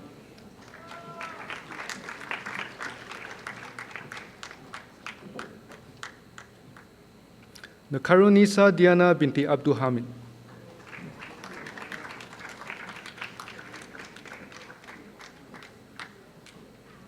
Nur Khalila binti Khalil,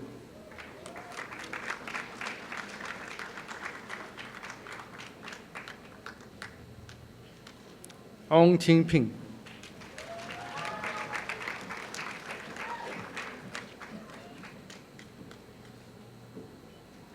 Al Guganiswari,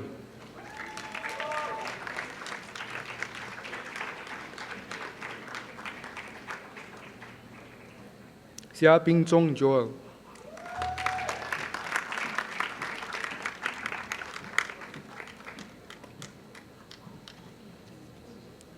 Lee Wee Yong,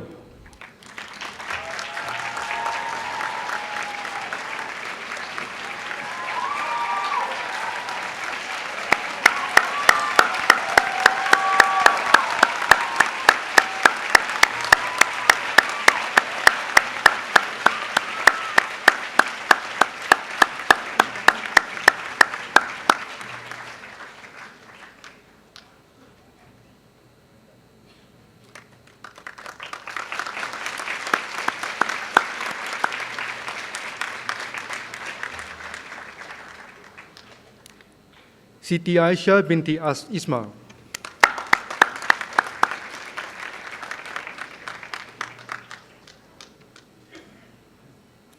Siti Nurhaja binti Salim,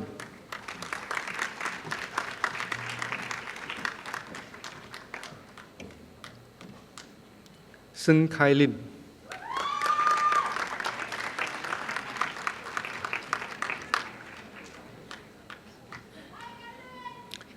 Su En Yi Jeremy,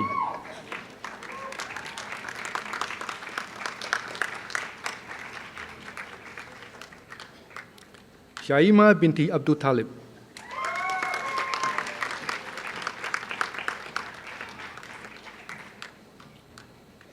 Tan Hong Na,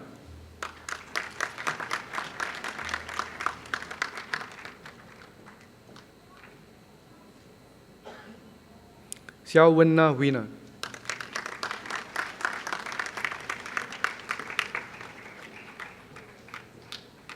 Zheng Guyan,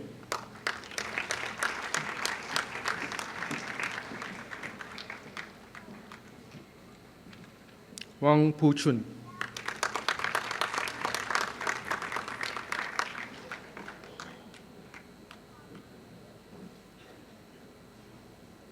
Zulasmira binti Zulkifli.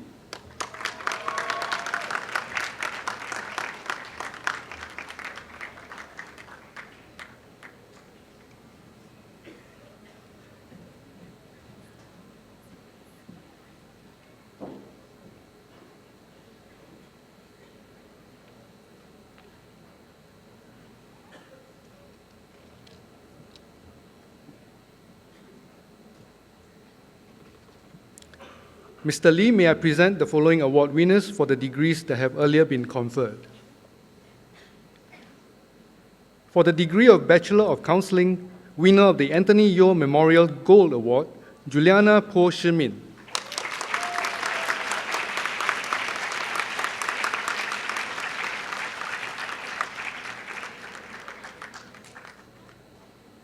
Winner of the Anthony Yeo Memorial Silver Award, Noliana Lim.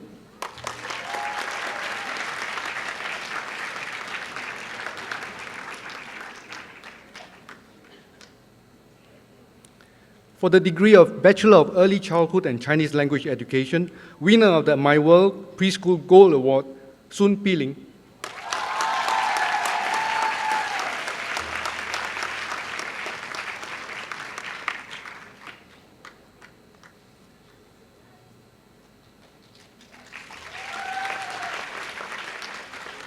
Winner of the My World Preschool Bronze Award, Li Yanzhu.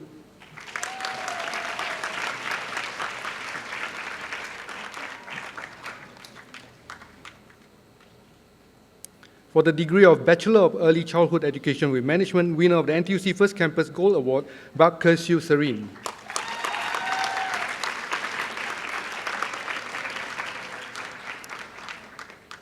Winner of the NTUC First Campus Bronze Award, Sim Shu Yi Lindia.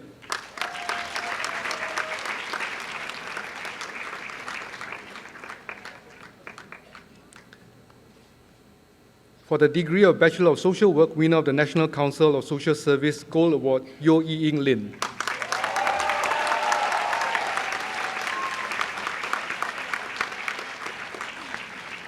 Winner of the National Council of Social Service Silver Award, Ong Jia Shan.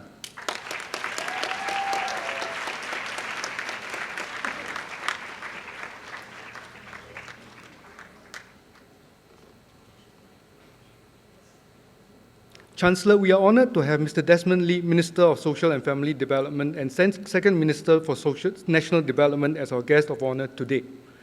On behalf of the university, we would like to invite you to present a memento to Mr. Lee.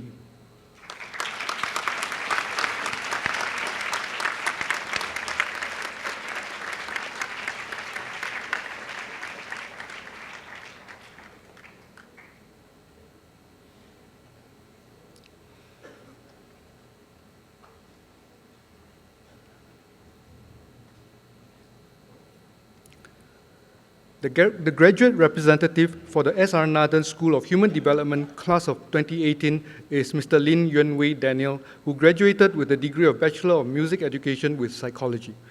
Mr. Lin will now deliver his speech.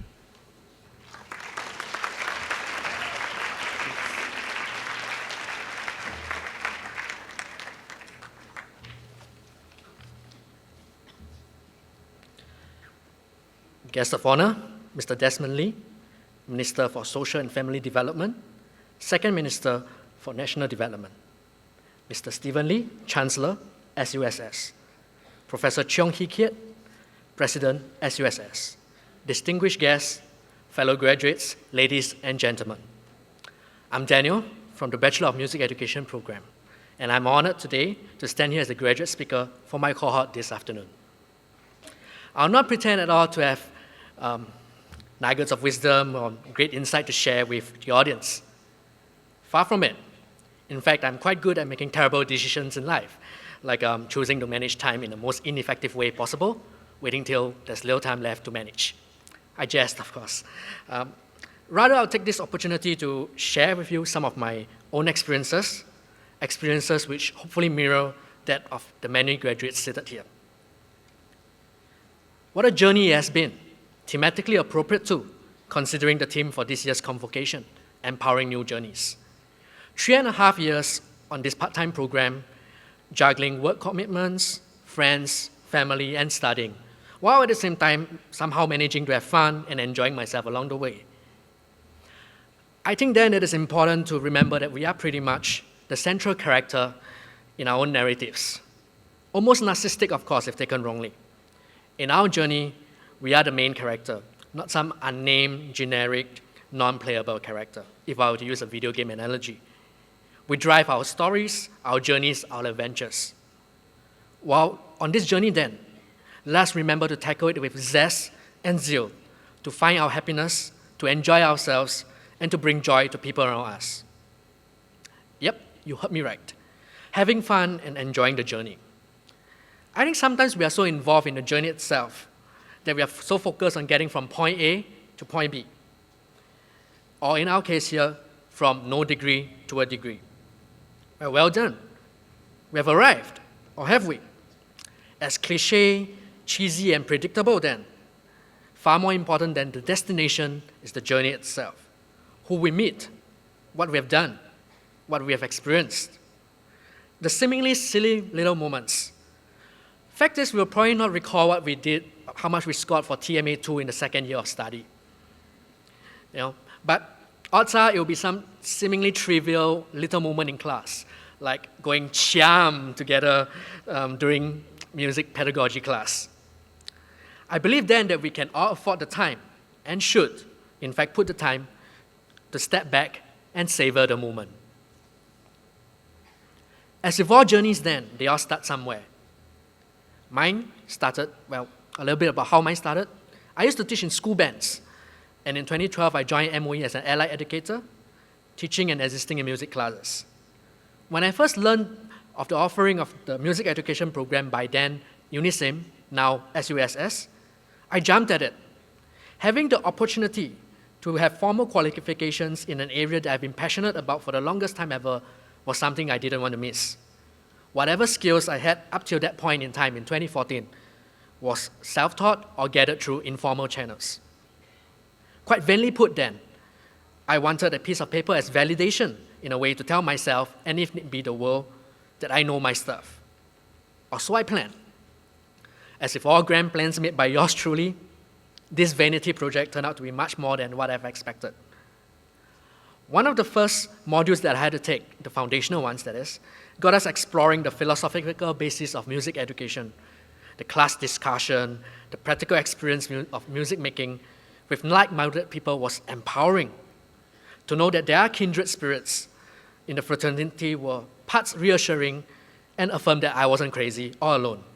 That there are people who, like me, believe in arts education. I think this sits quite nicely with how I perceive education now, that it is not just a mere paper chase as mentioned, but to become a far more refined, critical, and reflective individual. So that brings me to the next takeaway, the kindred spirits I mentioned. Here's a shout out to my wonderful classmates, the pioneer batch from the music education program. As a class, we have stuck through thick and thin. We have ironed out kinks in the program with our lecturers, provided feedback where it is due. Trailblazers, trendsetters, all of them. To be inspired by their ceaseless energy, getting us to move, dance, and sing in class after a long day at work, that was certainly amazing, both us and them. There was, and still is, I believe, some amazing amount of artistry at Block C, room 611. Having acknowledged then friends, peers, and lecturers, the last group of people that I'd like to highlight, equally and perhaps even more important in any journey, would be family. And I would suggest a looser, fuzzier interpretation of the word family, extending that to our closest of friends, our significant others. I think it is important to acknowledge whatever journey that we are on then, we will always have the support and love of close ones. So fellow graduates, let us take this moment to stand up. Yeah, stand up. Yep, you got me. Yep, stand up, stand up. Yep. Turn around. Yeah, so turn around, yeah. Mm-hmm. Face our loved ones and give a round of hearty applause to thank them.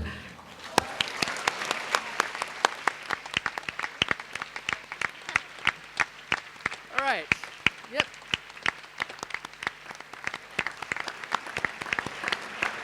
Please take your seats.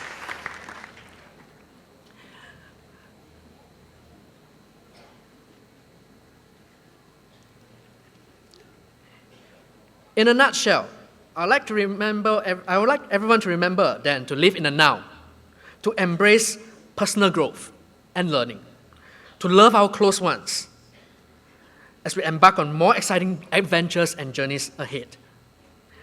Thank you.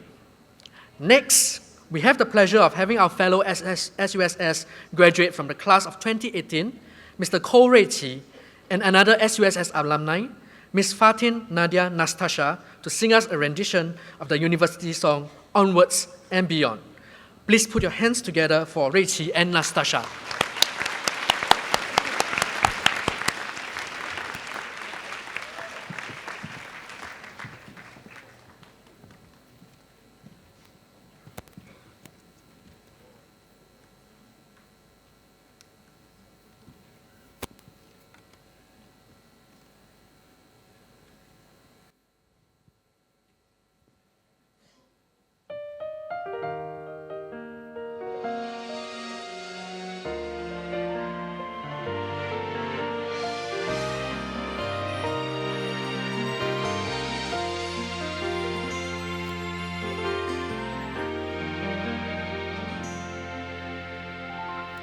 We're on a journey, precious and daring, hopes that are kindled with the dreams that we know can come true.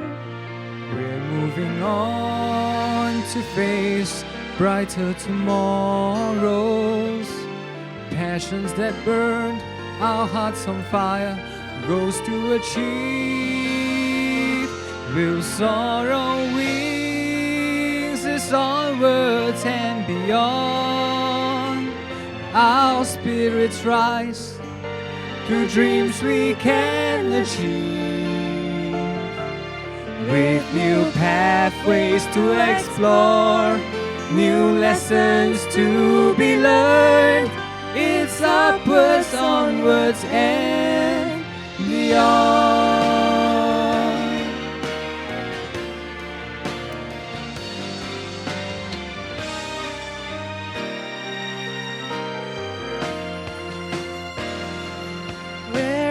Journey, pushing our limits. Our minds and willing hearts will heed the call to serve and grow, reaching for stars to shape our future destiny. Building on dreams, milestones to reach, we shall succeed. We'll soar on wings, onwards and beyond. Our spirits rise to dreams we can achieve, with new pathways to explore, new lessons to be learned.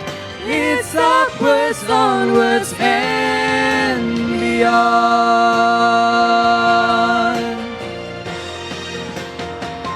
We'll soar on wings, it's onwards and beyond. Our spirits rise to dreams we can achieve, with new pathways to explore, new lessons to be learned. It's upwards, onwards and beyond.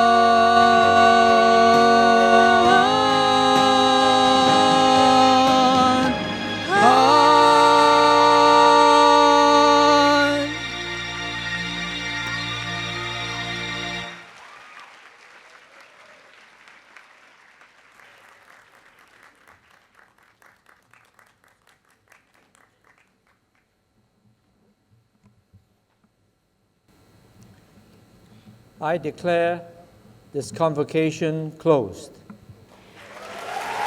Ladies and gentlemen, please rise for the national anthem.